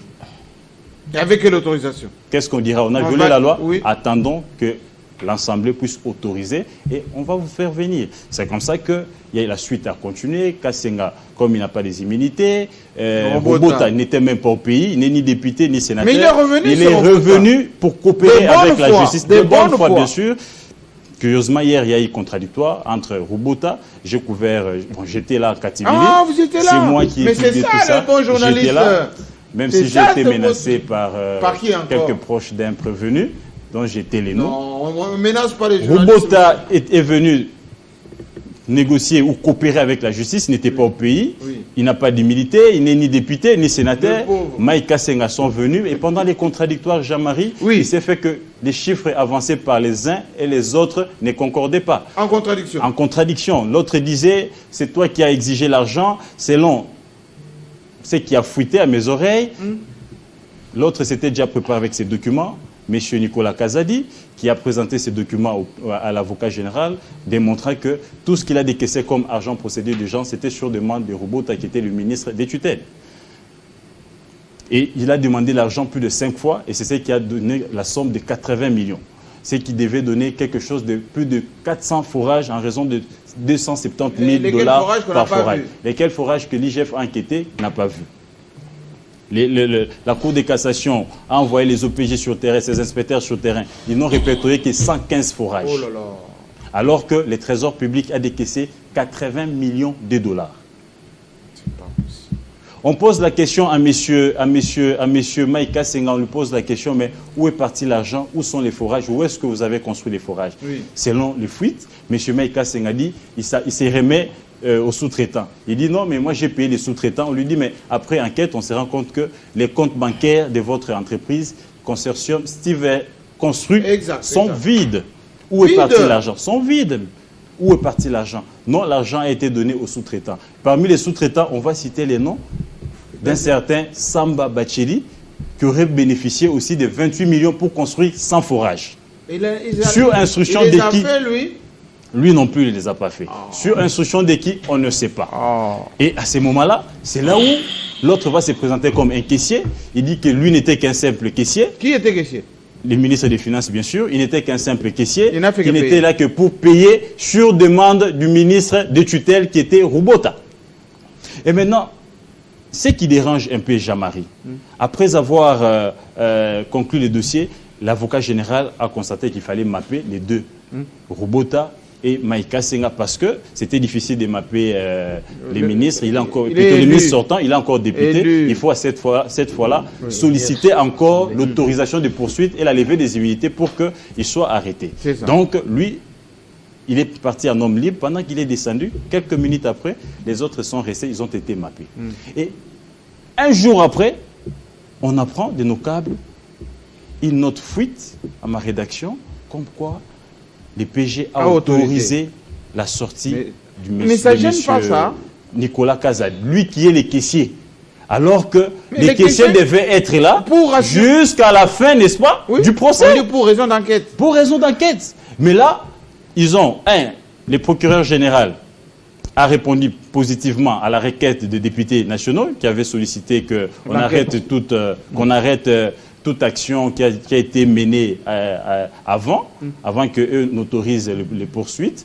C'était l'interdiction des mouvements et on avait aussi confisqué les passeports. Donc, ça, on l'a restitué son passeport. On l'a restitué son passeport, on l'a autorisé. Les comptes qui ont été gelés, plus grave encore, ont été débloqués. Donc, à ce stade, M. Nicolas Kazadi, que j'ai vu descendre des escaliers en bonne santé, au moins qu'il ait une maladie chronique, que l'opinion ignore, que moi aussi j'ignore. Mais je l'ai vu en bonne santé, en train de prendre les escaliers après son audition. Il y a quelques jours. Mais c'était il y a 2 jours. J'étais là, je l'ai vu entrer et descendre. Je l'ai vu monter et descendre jusqu'au 2e niveau, à la cassation. Mais là, il n'a accusé aucun signe de maladie. Je me demande quelle est cette maladie qui exige son évacuation. Je l'ai vu descendre, monter et redescendre librement, en forme, en train de rire, avec son téléphone, en train de parler. Et là, on l'a autorisé de quitter le pays. Selon mes informations, il quitte avec Air France ce soir à 21h30. Vous êtes précis, vous. Je vous informe déjà que son fils qui est aussi cité dans les dossiers, Jacques Kazadi, qui est cité dans plusieurs dossiers. Il voyage beaucoup, il revient. Il est cité dans plusieurs dossiers. Ce même fils-là a été dénoncé par l'opposant Mokia. Mokia, il y a une vidéo qui est... À cause de ses maisons. La vidéo est devenue virale. Mokia, on l'a demandé de payer 700 000 $, pour qu'il puisse toucher ses créances. Non, mais ça, il faut que Mokia le prouve aussi. Mokia l'a dénoncé. Mokia, quelquefois, il dit des choses. J'ai cité la source, je suis ici dans les faits. Il faut, et là aussi, le fils a été cité. Dans cette histoire de tour jumelle, le fils a été cité. Le fils n'est pas au pays, il nous semble qu'il est, aux États-Unis. Non, mais on m'a dit qu'il est revenu il y a pas quelques temps ici. Il semble qu'il n'est pas au pays, il est aux États-Unis d'Amérique. Alors qu'on devait l'appeler pour question, n'est-ce pas, de clarification. Et maintenant, il y a le père Cupar. On se pose la question, est-ce que ce n'est pas une fuite en avant? Est-ce que ce n'est pas l'exil préparé? Parce que les caissiers devaient être là pour nous permettre de nous dire combien il a décaissé pour chaque, n'est-ce pas, prestataire. Et là, maintenant, certains parlent de 28 millions, d'autres parlent de 71 millions, et les rapports de l'IGF parlent de 80 millions, et les chiffres exacts, qui doit préciser à l'opinion? Qui doit préciser, n'est-ce pas, à la justice réellement? On a suffisamment besoin de lui. Alors que, quelques temps après, l'Assemblée nationale avait déjà activé la machine. Ils ont demandé au président de la commission spéciale, qui avait statué sur cette question, de déposer les rapports au niveau du bureau. Comme l'Assemblée est en vacances, c'est les bureaux qui devaient statuer sur la nouvelle demande, n'est-ce pas, du parquet, sur la levée des immunités et l'autorisation des poursuites. Pendant que l'Assemblée s'est préparée pour répondre à la question, et la même justice revient sur sa décision, ils autorisent, n'est-ce pas, à l'inculpé de quitter le pays. Je veux que Willy Kanga nous rassure un tout petit peu dans tout ça, parce que ceux qui nous suivent, ils sont un tout petit peu perdus. Il y a quand même un détail qu'il ne faut pas oublier, c'est que l'Assemblée nationale avait autorisé les poursuites, mais en mettant un bémol, en disant, nous acceptons que vous ouvriez une enquête sur le député Nicolas Kazadi, mais qu'il ne soit pas Qu'on n'empêche pas de bouger. Qu'on n'empêche pas de bouger. Excusez, cher René, ils ont autorisé l'instruction, pas les poursuites. Oui, non, l'instruction. C'est maintenant qu'ils ont sollicité les poursuites. Oui, ils ont sollicité l'instruction. À ce stade, selon l'Assemblée nationale, on ne peut pas l'empêcher de circuler. Donc il peut sortir parce que c'est une instruction qui a été faite sous condition. C'est l'Assemblée nationale qui accepte en disant, voilà, vous avez notre député, commencez l'instruction, mais ne l'empêchez pas de circuler. Bon, admettons, réfléchissons par absurde. Alors, si au fur et à mesure, comme les robots sont de l'autre côté, et que l'instruction démontre qu'on a besoin du caissier, vous savez, il va revenir? Non, dans notre pays, il y a quand même... la gestion des affaires est assez symptomatique d'une culture d'exagération. On ne parle pas des millions aussi simplement. Facilement comme ça. Facilement. C'est quand même beaucoup d'argent et je pense qu'il faut de la sérénité pour parler de ces questions.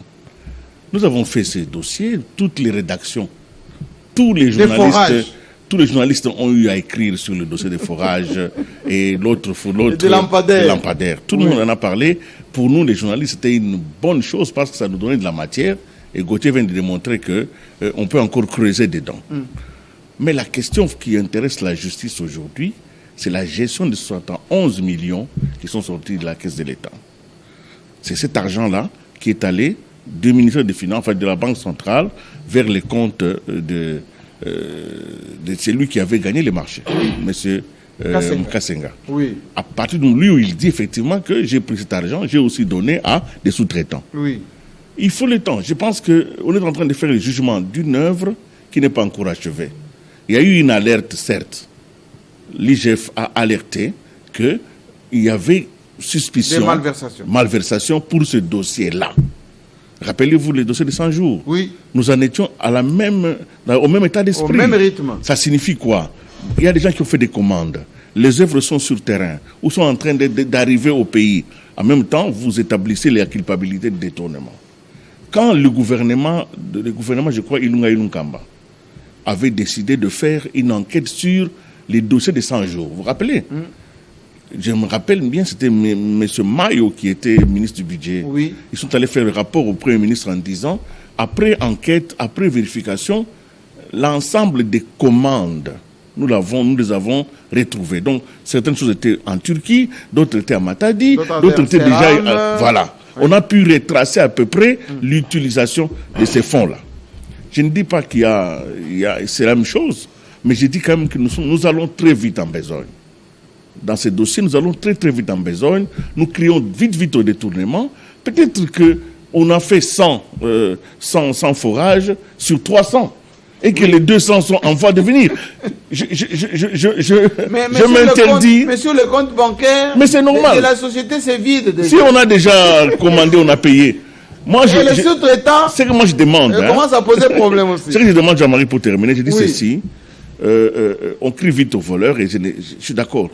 On peut alerter sur les questions de malversation. Mais qu'on garde quand même... Mais qu'on soit quand même les deux pieds sur terre et que l'on rentre dans la proportionnalité de l'avènement des faits, de regarder le calendrier des commandes.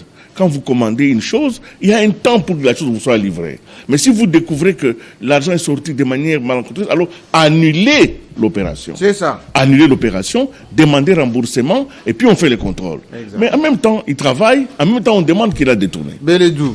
Moi, j'aimerais bien que tout ça se fasse in tempore non suspecto, comme disent les latinistes. Oui. C'est-à-dire, depuis que l'Assemblée avait autorisé à ce que les poursuites soient faites. D'abord l'enquête, l'instruction, oui. Ils pouvaient partir dans les 2 jours qui suivaient, etc., parce que c'était autorisé. Mais pourquoi cela se fait juste après qu'on a mappé 2 autres? Qu'on ait mappé 2 autres. Il y a un problème. Il y a un problème. Le latiniste s'est dit, in tempo suspecto. C'est ça le problème. L'impression que ça donne à l'opinion, à nous-mêmes, journalistes, c'est que on veut le faire évacuer. Et puis on évoque la maladie. Tenez, Jean-Marie. Mais peut-être qu'il n'y a rien. On n'a rien trouvé à lui reprocher. S'il vous plaît. Pourquoi vous n'évoquez pas cette question-là? Que la juge est convaincue que lui, il n'y a rien. Le doyen va garder son calme. Non, je suis calme. Je vous en prie. Merci. Oui. Et donc, Jean-Marie Kassamba, c'est là où le bas blesse. un même dossier. C'est un même dossier. Il y a eu décaissement en urgence. D'autant des millions. 71, 80... Décaissement en urgence. On est champion en millions. Sans soubassement. Champion en millions.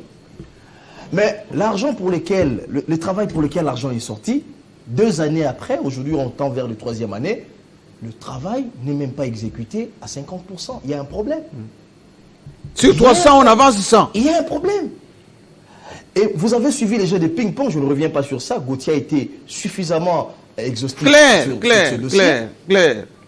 Et donc, on cloue au pilori les acteurs secondaires du même dossier, mais l'acteur principal, on autorise de quitter le pays.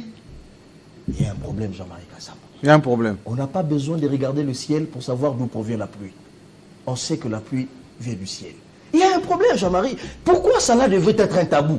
On ne condamne pas sur ce plateau, on ne fait pas les procès de Nicolas. Oui. Il fallait qu'il reste là. Et qu'il soit là. Et qu'il soit là. Il éclaire la justice. Jusqu'à ce que la lumière se fasse. Que non, c'est une autorisation de sortie.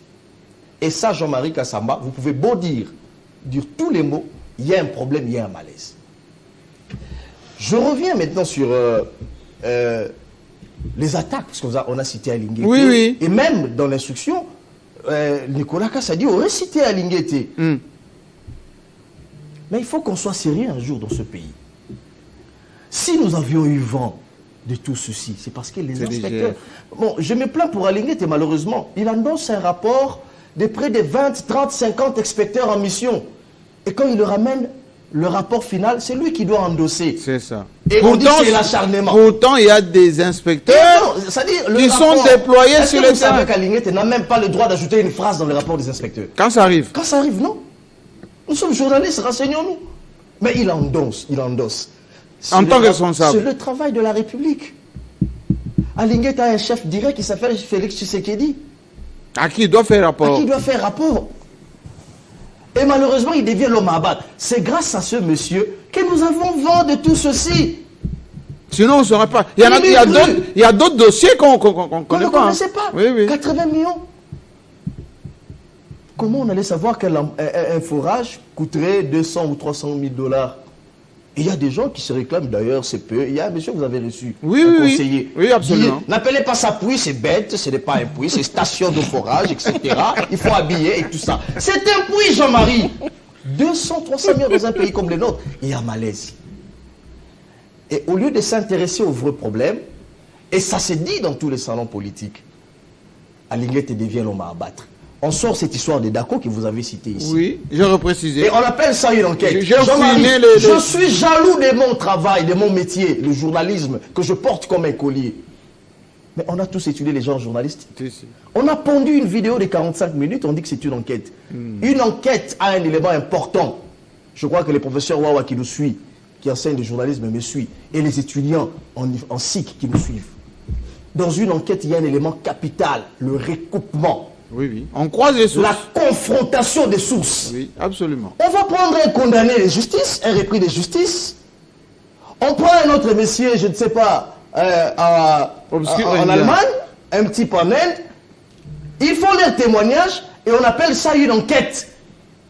Et on balance ça dans les médias, on dit que c'est une enquête. Ça n'a rien d'un reportage, même pas un reportage. Nous, on nous a dit, lorsque nous étions encore reporters sur le terrain, chez Luc Mikomo Kabonga, paix à son âme, chez Nancy Odia, qui nous suit, lorsque vous allez sur le terrain, qu'il y a un bilan, donnez les bilans officiels, donnez les bilans de la société civile. Exact. C'est ça l'équilibre, dans un reportage. Et comment pondre une enquête avec un seul son de cloche? Il n'y a que des journalistes amateurs qui peuvent produire ce genre de contenu. Premier élément. Ça n'a rien d'une enquête, rien d'un reportage. C'est un truc boutiqué, je ne sais pas depuis où, qu'on veut nous faire croire que ça... Alors, maintenant, entrons dans le contenu. Est-ce que les Congolais savent, Jean-Marie? Je vais entrer dans le site officiel des Robank. Je vous en prie. Parce qu'il faut quand même qu'on restitue la vérité. Est-ce que vous savez qu'aujourd'hui, la Robank publique ses états financiers, la Robank, sur son site, là je suis sur le site, les états financiers de la Robank, chiffre d'affaires 2019, 150 millions de $. Ça, c'est le site de la Robank. Voyez la paresse des journalistes. Ils ne vont même pas là-bas. Ils ne vont même pas là-bas. Mais on dit, Alinguete aurait conseiller la banque pour ne pas payer. Les chiffres d'affaires publiés sur le site. 2020, 170 millions de dollars. 2021, 160 millions de dollars. 2022, 180 millions de dollars. Et 2023, 200 millions de dollars. Voilà maintenant l'impôt payé à la DGI. Et la TVA y compris. Impôt sur les bénéfices, impôt sur les salaires et agents. En 2023, 85 millions de dollars payés. Ce qui contredit ce torchon qui a été publié. 2023. 2022, 77 millions de dollars payés à la DGI. C'est la Roban qui paye. 2021, 68 millions de dollars payés. 2020, 54 millions. 2019, 48 millions de dollars payés.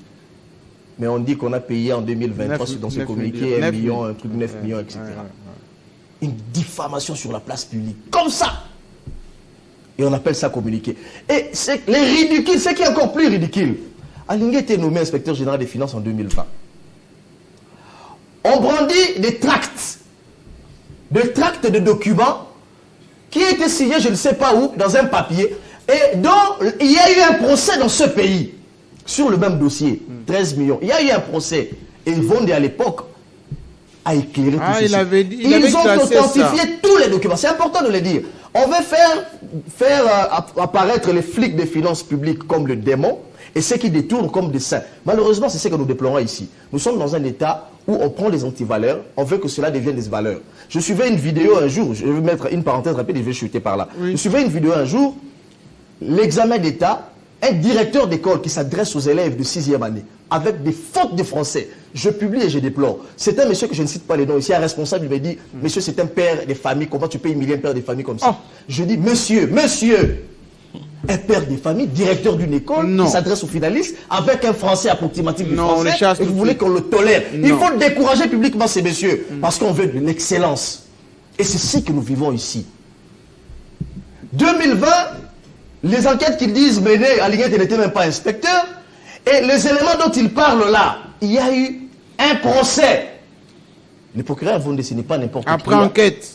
Après enquête, on a authentifié tous les documents. Et le dossier a été classé sans suite. Et c'est le même dossier, à chaque fois qu'Alinguete dénonce les détournements à l'EPST, on brandit ces dossiers-là, avec les fausses signatures. Et lorsqu'il dénonce les dossiers de forage, on brandit les mêmes dossiers. Lorsqu'il dénonce les dossiers de lampadaire, c'est le même document qui paraît. Jean-Marie, il y a les signataires, les notaires même, il y a les statuts ici des DACO. Je ne citerai pas peut-être leur nom, mais ils sont là. Aucun enfant d'Alinguete est signé. Aucun enfant. Aucun enfant. 2020, il faut aller au guichet unique pour voir tout ça. Mais les statuts sont là. Au guichet unique. Aucun enfant de Jules Alinguete. Il faut le dire, c'est important. Mensonge. On ne peut pas construire un État sur base de mensonges. Si le président de la République lui-même, lorsqu'il fait son bilan, il dit « J'ai réussi dans d'autres secteurs, sauf à la justice ». Le chef de l'État, ce n'est pas Bélédou qui l'a dit. Lorsque Tshisekedi a été élu devant la population au stade des Martyrs, il y a une prière du pasteur Roland Dallot. Oui. Seigneur, on a marre des détourneurs. Des frappeurs. Bon, on veut éteindre le chien qui aboie lorsqu'il y a détournement. Et aujourd'hui, on veut monter des dossiers sur Alinguete simplement parce qu'il a fait son travail. L'aîné l'a rappelé, si je vais terminer par là. 7 milliards de dollars, dont une bonne partie commis aux infrastructures, notamment 12 000 km de routes. 12 000, oui, absolument. Le fruit de la renégociation des contrats chinois en avant-plan, le président de la République et son service puissant redynamisé par Jules Alinguete. Et c'est ça, ces gens-là, qu'on veut éteindre. Non, Alinguete peut beau partir, il n'y a pas de problème. Mais celui qui viendra, Jean-Marie Kassamba, aura le même... Si Alinguete est parti, si Alinguete est parti, il faut que les gens comprennent que le combat ici, ce n'est pas les Jules Alinguete. On veut prendre le poids de la République démocratique du Congo. On veut prendre ce poids de la République démocratique du Congo, le faire porter sur le flic des finances publiques, alors qu'il fait ce travail pour le redressement de la République démocratique du Congo. Ça, c'est intolérable. Je voudrais terminer par assurer mon ami Gauthier Sey. Cette émission a un caractère pédagogique, j'ai toujours tendance à le dire. Je vais te lire une convention numéro 102 de l'OIT, Organisation internationale du travail. Et c'est une référence dans tous les pays pour organiser le secteur du travail. Et l'OIT, dans sa convention numéro 102, vous devez alors vérifier ça dans le statut des CNSS en quittant sur ce plateau, parce qu'on vous suit. Donc il ne faudrait pas prendre des choses à la va-vite. Oui, que dit l'OIT? Concernant la sécurité sociale, les normes, etc., depuis 1952 est mondialement reconnu comme une référence clé pour la conception des systèmes de protection sociale solides, durables et fondés sur le droit, dont le travail. Elle établit les normes minimales pour les 9 éventualités de sécurité sociale suivantes. C'est dans l'OIT. Et ça dépend du ministère du Travail, notamment les soins médicaux, les indemnités des maladies, les vieillesses, le chômage, les accidents du travail et maladies professionnelles, la maternité, la charge d'enfants, l'invalidité, le décès du soutien des familles, des prestataires, des prestations des survivants. On parle ici des travailleurs et c'est rattaché directement à l'OIT et l'OIT qui donne des orientations. Le ministère du Travail, pas autre. Et la RDC a ratifié. Ah non, je vais terminer par là. Les statuts même, de ces... Non, ce n'est pas compliqué. Il faut lire la convention. Attendez. J'ai lu la convention. Non, La prévoyance sociale revient au ministère du Travail. Ça ne revient nulle part au ministère de la Santé. Vous avez évoqué ici des cas de déroute. Vous dites ici, non, Kabila l'a fait pour régler des comptes aux gens. Et vous pensez que le cas des règlements des comptes aux gens doit être une école pour vous? Non, c'est vous. S'il vous plaît, non, je n'ai pipé mon il faut pas. Vous aurez la parole, vous allez me contredire. Dites ce que j'ai réellement dit. Je dis ce que vous avez dit, Je n'ai monsieur. pas Je dit vous suis ça. à la lettre. J'ai dit, est-ce Moi, je suis que concentré. je peux me répéter? Protégez-moi, Je peux me répéter. Attendez 2 minutes. Et tu vas te répéter quand tu auras la parole. Oui. Il ne faudrait pas venir. On n'individualise pas le débat ici. Nous sommes sur le principe. Toutes les lois, je t'ai parlé de la Convention 102 de l'OIT, je te parle des statuts des CNSS, il faut aller les lire. On va organiser, si vous voulez, une émission autour de ces éléments-là. Je vais vous parler du ministère du Travail. La prévoyance sociale ne revient pas à CNS et au ministère de Santé. Non, monsieur Gauthier Seye, soyez équilibrés. Si hier il y a eu des erreurs, cela ne doit pas devenir des règles aujourd'hui. C'est là où je dis, comment expliquer qu'au ministère du Travail, on ampute simplement la santé alors que ça a toujours été ainsi. On impute le CDSS, on le donne la santé, alors que Bahati, il faut le dire, c'est une réalité. Il a un poids politique, 40 députés nationaux, 77 députés provinciaux, 90 commissaires, comment on les appelle, ceux qui viennent d'être nommés au niveau des communes, etc. Et 8 sénateurs. Comment expliquer avec ce poids politique, on lui donne le ministère des formations professionnelles, qui d'ailleurs, il y a un chevauchement avec le ministère de l'Éducation nationale. Non, c'est important de le dire. C'est là où il y a les problèmes. Oh, non, les problèmes, ce n'est pas la CDC. C'est important de le dire. Ce sont des dérives que nous, on ne peut pas encourager. On lui donne la formation professionnelle qui est engloutie dans le ministère de l'Éducation nationale. Voyez-vous? Et on lui donne le ministère du Travail qui est amputé de CDSS, qui est pratiquement le moteur de ces ministères. Et donc il y a un problème. Vous allez intervenir tout à l'heure. J'aimerais bien que... vous allez intervenir, ne vous inquiétez pas. Que Nico Faye nous dise calmement ce qu'il en pense de toute cette procédure. Je sais que vous avez tendance à banaliser, vous. Vous dites que ça ne vous étonne pas. Je ne peux dire qu'au Congolais que Mbongo Nabino c'est Kenda. Mbongo Nabino c'est Kenda.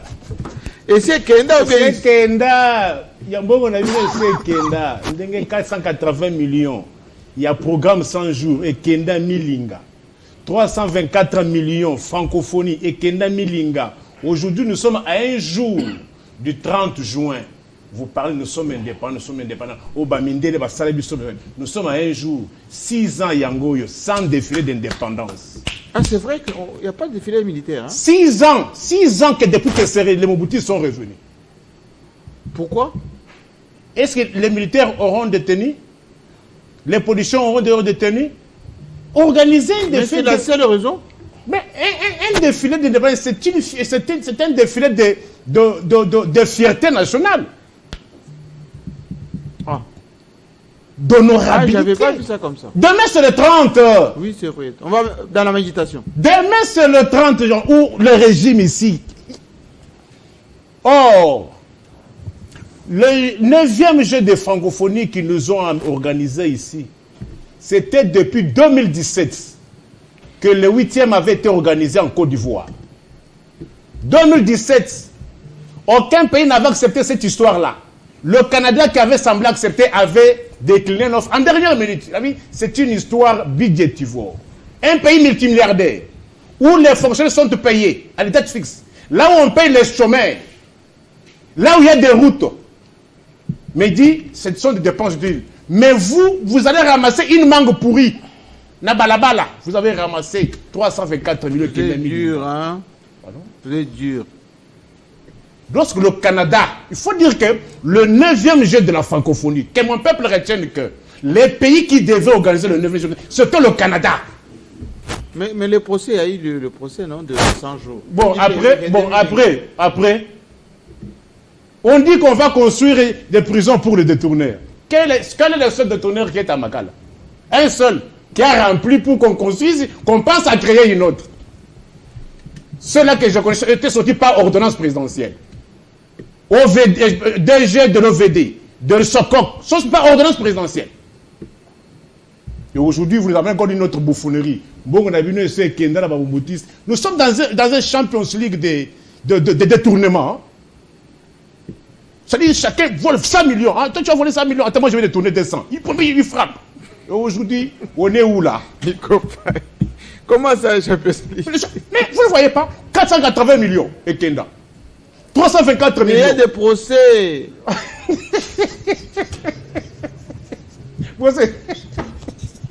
Et puis, quand on signe une ordonnance pour faire sortir de la prison quelqu'un qui avait été condamné pour détournement, d'abord on crée un flou. On vous dit que non, ce n'est pas authentique.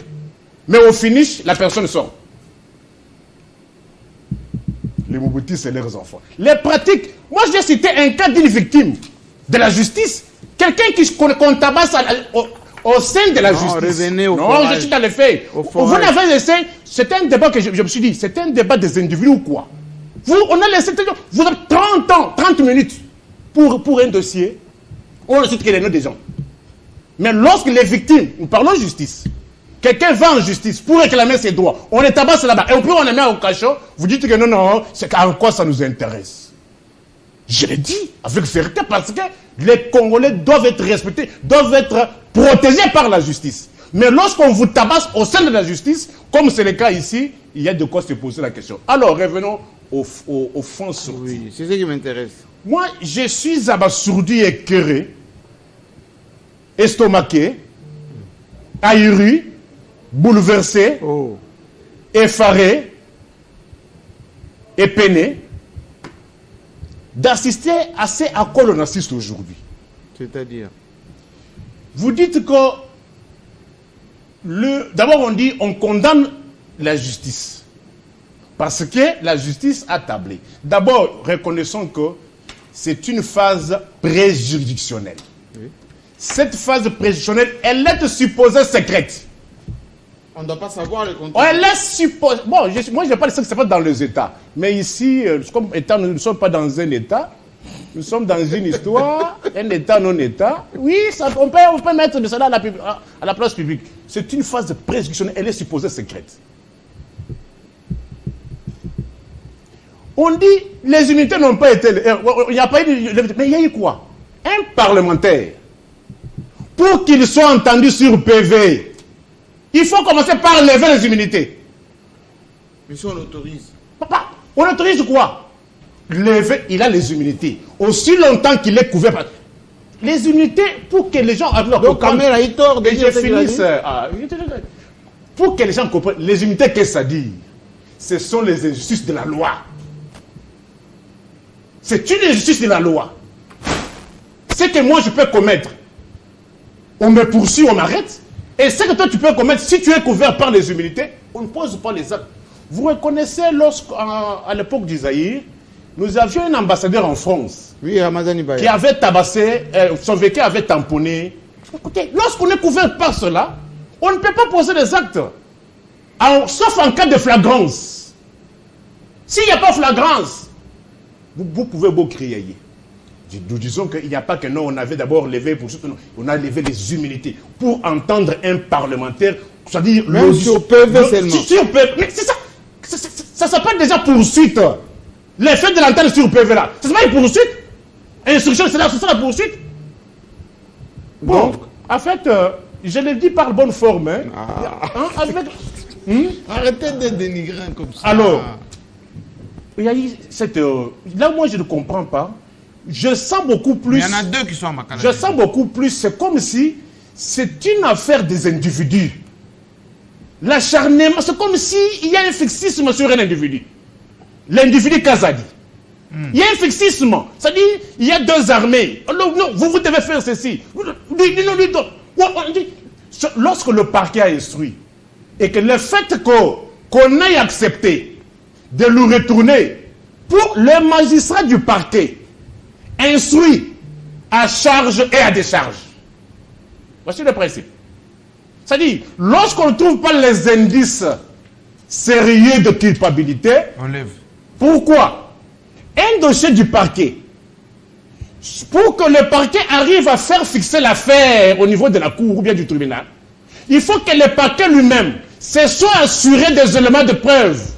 Parce que celui qui va défendre cela, de part être ridiculisé aussi par les avocats de la partie adverse. Moi, je donne le coup de droit pénal, ou bien la poursuite pénale. Vous n'êtes pas en train de disculper quelqu'un. Non, là, moi je dis d'abord comment ça se passe. Si le parquet arrive à faire fixer l'affaire, lui-même s'est assuré que l'affaire fixée par moi, je vais le défendre. Mais dans les cas d'espèce. Dans les cas d'espèce. Bon, on connaît comment les choses se passent ici, où les téléphones peuvent sonner, et puis, mais au finish, Mbongo Yabatou et Kei, vous êtes dans un flou là, et puis, maintenant, je pose des questions sérieuses, en tant qu'intellectuel objectif et impartial. Vous dites que l'IGF est là pour alerter. Mais là, vous vous contredisez. L'IGF n'est pas là seulement pour alerter. L'IGF nous casse les tympans toujours que non. L'IGF a trois contrôles. Chamari, vous êtes enseignant de l'université. Vous devez être candidat par l'objectivité, la rationalité et l'impartialité. On dit 3 contrôles. A priori, concomitant et a posteriori. Qu'est-ce qu'on entend par contrôle a priori? Aujourd'hui, dans toutes les entreprises publiques, il y a le représentant de l'IGF. Voire même dans le ministère. Il y a des choses qui échappent. Et j'ai fini, s'il te plaît, Jean-Marie. Moi, je dis, lorsqu'on est enseignant, finissez. On doit avoir deux langages. Accordé. En tant qu'enseignant, en tant que l'homme de la rue. Lorsqu'on dit contrôle concomitant, a priori, on voit dans les ministères, dans les entreprises publiques, pour débourser de l'argent, même pour du papier, Jean-Marie, l'IGF s'oppose. Mais comment pour un dossier faraminé juté, des millions sont sortis à moult fois? C'était opposé. Attends. On a passé outre. Attends, on a... En bon, oui, c'est gravissime. Et il y a eu des alertes. Vous savez, c'est pourquoi dans les États, là où vous avez grandi en France, pourquoi généralement lorsqu'il y a des crimes, par exemple, on arrive peut-être à que le ministre de l'Intérieur démissionne? Pourquoi? Ici, Jean-Marie, vous avez des gardes ici. Admettons qu'on arrive un jour qu'on ne retrouve pas ces plateaux. Vous allez poser la question à qui? Pas au gardien? Alors, et comment les gardiens peuvent arriver à dénoncer? Mais il n'a pas bloqué. Mais c'est pas lui qui exécute. Bloqué. S'il te plaît, le droit c'est la science des nuances. Oui. J'ai dit bloqué. C'est différent de ce que vous dites là. Bloqué. Pourquoi les gardiens n'ont pas bloqué la sortie de matériel? IGF a déjà transmis à la justice. Non, la transmission d'un dossier est différente du contrôle a priori. On insiste sur ça. Où étiez-vous? Alors, ils prennent notre argent, pourquoi? Aujourd'hui, l'IGF est devenu une machine à sous. Non. On distribue de l'argent là-bas. Non. D'où vient cet argent? Au moment où ils ont les services. Si vous voyez les trains de vie. De qui? De la Cour des comptes. Oui. Et de l'IGF. Organisation. Même le scénario. Organisation. Il faut que l'opinion retienne que à l'inspection générale des finances, il n'y a pas de magistrats. Il n'y a que des OPJ. Mais allez au scénario, là où il y a des magistrats. Les trains de vie d'un OPJ et des magistrats, Jean-Marie, au moment où vous êtes dans un pays, s'il te plaît, vous êtes dans un pays où les magistrats, à Kinshasa, je ne parle pas de l'Interland. Vous savez pourquoi il y a aussi beaucoup de gens en prison? Une des raisons, au tribunal de paix, parce que c'est le tribunal de paix qui va en chambre de conseil, où vous trouvez dans le tribunal que deux juges. Or, ce sont eux qui doivent tabler sur des dossiers de tous ceux qui sont mis à Makala. En chambre du conseil. Il n'y a pas moyen. On envoie les nouveaux magistrats ici à Aourou. On ne lui donne pas les frais de déplacement. Mais vous allez à l'IGF, on distribue $500 généralement à 500 personnes qui viennent pour une assistance. D'où vient cet argent-là? Vous exagérez. Nous, on pose des questions. Ce sont des questions de faux Jean-Marie. Allez à la DGI. Allez à l'inspectorat général des services judiciaires. S'il te plaît. Là où il n'y a que le procureur général prend les coups d'appel. Et là où il n'y a que le premier président. Mais ils ont les mêmes frais de fonctionnement. Pardon? Un premier président m'a dit, premier président de la cour d'appel, il a une prime de 699 000 francs congolais. Aujourd'hui, $100 c'est combien? 699 000 francs congolais. Vous passez un peu de coca là. $100 c'est combien? 285 000. Merci beaucoup. Non. Les gens vont en parler ici. Nous ne venons pas ici pour une chose de gaieté. Je rencontre moi les moyens. Où était l'IGF si les amis sont sérieux? Où était l'IGF pour empêcher? Vous, Jean-Marie, vous avez assisté. J'ai suivi votre entretien avec l'ancien gouverneur de Tanganyika, qui se plaignait contre les pratiques de l'IGF, qui a empêché la sortie de $80 000. Mais les ponts s'étaient écroulés. Merci beaucoup. Mais comment vous dites, il y a eu plusieurs sorties de millions? Où était l'IGF? Il faut suivre les enquêtes. Il faut suivre les enquêtes de l'IGF. Jean-Marie, j'ai l'impression que mon frère, il faut qu'il fasse. Il est dans la confusion. Oui. Précisez. Jean-Marie Kassamba, il regarde ce qui se passe. Il a posé une belle question. Où était l'IGF pour bloquer ces paiements? C'est un dossier qui a commencé depuis 2019, avant que Jules Alinguetti ne soit nommé inspecteur général chef de service. Ça a commencé avec Guy Mikulu, à l'époque ministre du développement rural. Exactement. Ça, c'est l'information qui vous échappe. Alinguetti, s'il vous plaît, Alinguetti arrive en 2020. 2020, il trouve un système. Il devait d'abord prendre contrôle du terrain.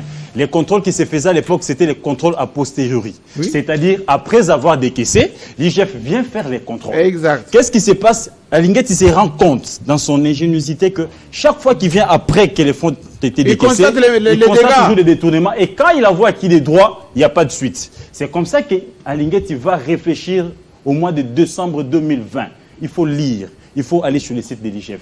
C'est comme ça qu'il va instaurer ce qu'on appelle la patrouille financière. Et la patrouille financière, c'est ce que vous venez de dire tantôt, les contrôles a priori et a posteriori. C'est-à-dire, avant décaissement, l'IGF vient, il enquête. Et ces dossiers datent d'avant. Après l'IGF arrive. C'est comme ça que, s'il vous plaît, les paiements a été, c'est ce que je vous explique ici, que les paiements a été décaissés en procédure d'urgence pendant que l'IGF n'avait pas encore instauré la procédure. C'est l'IGF qui doit instaurer. Oui, mais l'IGF les actes que l'IGF pose là, ça vient d'elle.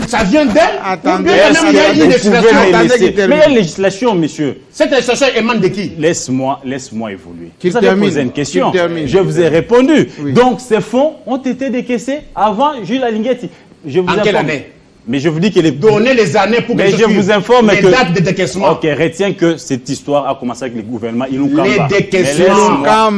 Les décaissements. Est-ce que Jean-Marie pouvait me protéger? Je vous protège. Mais vous voyez que dans ces dossiers, Guy Mikulu, l'ancien ministre du développement rural, il est cité. Il a été convoqué. S'il vous plaît. Guy Mikulu a bloqué ces dossiers. Dans ces dossiers, l'ancien ministre des Finances, Sélé Yalagoul, est cité. Parce que Sélé Yalagoul avait, n'est-ce pas, demandé au ministère du développement rural, à cette époque-là, dirigé par Guy Mikulu, de revoir les montants. C'est Nicolas qui arrive, il va, n'est-ce pas, s'il vous plaît. Mais à l'époque de Nicolas. Avec quel IGF? Mais est-ce qu'il me comprend? Nicolas paye. Non, je me répète. Voilà.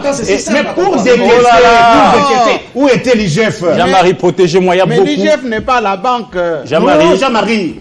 Pourquoi le bloc pour démonter Jean-Marie. Mais on vous explique que le blocage a commencé quand on a instauré la patrouille financière en décembre 2020. Jean-Marie, je vais, s'il vous plaît, j'ai la parole. Il n'y a pas eu de Attendez. Décembre 2020, jusqu'à aujourd'hui, on ne parle plus de détournement en termes de millions. Depuis qu'on a instauré la patrouille financière. Dites-moi dans quelle structure on a détourné 2 millions, 3 millions. Les détournements de millions. Restons sur ces cas-là. Allez-y. Vous dites que la patrouille, le contrôle depuis la patrouille financière. a priori a commencé à quelle date précise? Décembre 2020. Est-ce qu'il n'y a pas eu un paiement postérieur à cette date-là? Détourné, citez-moi. J'ai dit ceci. Mais écoutez, dans les dossiers de forage de lampadaire, restons précis. n'y a-t-il pas un paiement? Je ne veux pas m'éparpiller, Jean-Marie. Je ne veux pas m'éparpiller. Je pense que tu as la réponse. La deuxième, il y a eu beaucoup de contradictions. Oui. Il vous dit non, Jean-Marie, dans un pays sérieux, pour écouter rien que l'élu ou celui qui a des immités, sur PV, il faut qu'on lève des immités. Ça vient d'où? C'est quel droit ça? On enseigne qui? Va sur Google. Quand vous parlez de l'instruction, l'ouverture de l'instruction, c'est le début d'une enquête. Il ne s'agit pas encore de poursuite. Et quand vous parlez de l'enquête, quand il s'agit de... S'il vous plaît, mon Dieu. Mais oui, mais tu ne peux pas dire ça. Mais tu ne peux pas le dire. Donc, c'est pas un avocat, ça. Donc, Jean-Marie, ce qu'il vous dit en d'autres termes, ça voudrait dire que même si la justice a besoin... Vous apprenez sur Google, mais moi, je dis ça comme Attendez. Comment tu m'as dit mais comme ça? c'est facile de lire. On ne peut pas entendre quelqu'un qui est vêtu sur PV s'il n'a pas levé l'immunité. S'il vous plaît. Jean-Marie, en d'autres termes, il nous dit ceci. Oui. S'il y a même question d'information où le parquet ou la cour a besoin d'une information auprès d'un député, il faut qu'on lève les immunités. Un député retient ceci. Là, je parle avec autorité. C'est quel droit ça? Je parle avec autorité. L'instruction, je parle avec autorité. L'ouverture de l'instruction, Jean-Marie, c'est le début d'une enquête. Il ne s'agit pas de poursuite. Des deux, Jean-Marie, il faut préciser. Oui. Il vous dit ici, avant que le juge n'ouvre l'instruction sur un élu ou sur quiconque, ils doivent d'abord avoir, n'est-ce pas, les éléments. Effectivement, l'IGF a fait son contrôle. Il a envoyé à qui je parle du magistrat. Laisse-moi, je vous informe. Le temps de confusion, mon frère. S'il vous plaît. Est-ce qu'il peut se calmer? Calmez-vous. Je me répète. Oui. L'IGF a fait son contrôle. Il a envoyé à qui des droits. Les PG Vondé, quand il s'est saisi du dossier, il a envoyé les inspecteurs sur terrain. Ça a pris 3 mois d'enquête, messieurs. C'est là où ressort les chiffres des 155 forages qu'on a retrouvés sur terrain. Donc, avant qu'ils ne puissent demander au Parlement l'ouverture de l'instruction, ils ont déjà les conclusions de leur enquête. Les inspecteurs étaient sur terrain. Je me demande, ta rédaction était où à ce moment-là? S'il te plaît, je vais chiter, s'il vous plaît, je vais chiter. Laisse-moi chiter. Les magistrats du Parlement sont liés par les enquêtes de nos PJ. Je vais chiter, Jean-Marie. Bon, vous parlez, bon. Chitez. Je vais chiter. Oui. On parle de la fixation sur Nicolas Kazadi. Mais ce n'est pas de la fixation. On parle ici de celui, n'est-ce pas, qui décaissait des fonds, de celui qui est cité dans tous les dossiers. Quand Mike Kassinga vous parle, il parle de Nicolas. Ici, on parle de paiement procédure d'urgence. On parle de paiement de 5 séquences dans un délai bref. Quel est ce délai-là? Par rapport à mais quand on vous dit qu'on a décaissé... Mais quand vous ne voulez pas donner les différentes dates de paiement? Mais quand on vous dit qu'on a décaissé jusqu'à 80 millions, ça peut être décaissé... Je dis ceci, donner les différentes dates par rapport à... Je vais l'aider, Jean-Marie, pour chiffrer. Il ne comprend pas. Verrez que non. Les chiffres qu'il est en train d'avancer, la souffrance du peuple congolais. Est-ce que vous savez que Nicolas est aussi à la base? Ah, voilà. Ça, Nicolas a payé cet argent. Je vais l'expliquer. Un détail important. L'argent dont on parle, Jean-Marie, les 80 millions, pour votre information, ont été payés en francs congolais. Et cet argent-là payé en francs congolais, et maintenant ces entrepreneurs devaient racheter la devise sur les marchés. C'est ce qui fait que sur terrain, on a un problème, n'est-ce pas? Il y a raté d'argent. Maintenant, pour mon ami qui a parlé de l'OIT, de tout ça, Jean-Marie, plutôt, Jean-Marie, non, c'est important de préciser sur la CNSS. Mon ami, je comprends que tu soutiens le Barati Lukwebo, je comprends. Mais il ne faudra pas prendre des prendre des textes n'importe comment. Les statuts juridiques de la CNSS disent ici, lit dans son article 14, messieurs.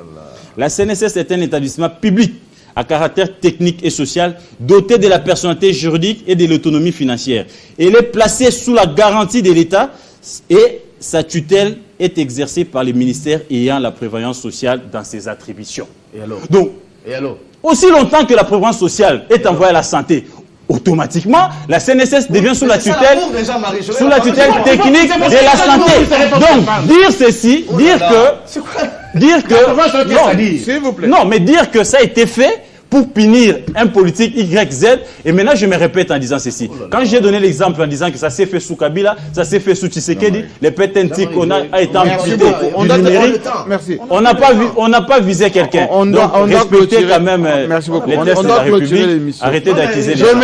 J'aimerais que vous soyez court. Je serai vraiment court. Pour que vous clôture l'émission. Je serai pas long. Je pense que Gauthier Sey, tout à l'heure, là, on lui reprochait de faire du fixisme. Il est revenu vers moi pour faire du fixisme. Non, il voulait recadrer. Non, ça n'a rien à voir avec le recadrage. Je vous ai lu ici l'OIT. La RDC a ratifié avec l'Organisation internationale du travail. Et l'OIT vous a parlé, je vous ai cité ici la Convention 102 qui met en compte la prévoyance sociale pour le compte du ministère du Travail, la tutelle du ministère du Travail. Donnez-moi un texte qui va contredire ce que je vous dis. Même le texte, s'il vous plaît, les statuts que vous avez... Ah, attendez, monsieur. Les statuts... Aussi longtemps qu'on a envoyé ça à la santé, qu'est-ce que vous voulez? Mais vous êtes champion en dérangement ici. Allez-y. Quand tu as parlé, j'ai des pipés morts. Clôturons. Quand vous dites qu'on va avoir les nerfs solides, vous ne pouvez pas venir raconter la leçon pas à l'église. Ne vous attendez pas à mon amen. Ce n'est pas alléluia.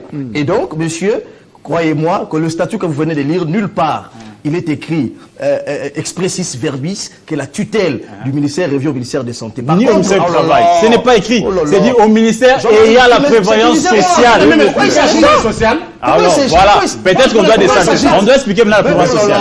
Oh là là. Et donc, mon ami, arrêtez de vous agiter, vous racontez des choses, vous racontez votre vie et vous pensez que c'est ça la norme. Ce n'est pas la norme, ça c'est votre vie. Moi je vous pas dit travail ici. Contredisez-moi. Je vais revenir sur l'inspection générale des finances. Je pense que sur ce plateau, il y a des gens qui font tellement du populisme que, Jean-Marie, tout ce qui est excessif devient insignifiant. On veut même nous éloigner du vrai débat. Jusqu'à dire qu'il y a du fixisme. Malheureusement, c'est ça le Congo.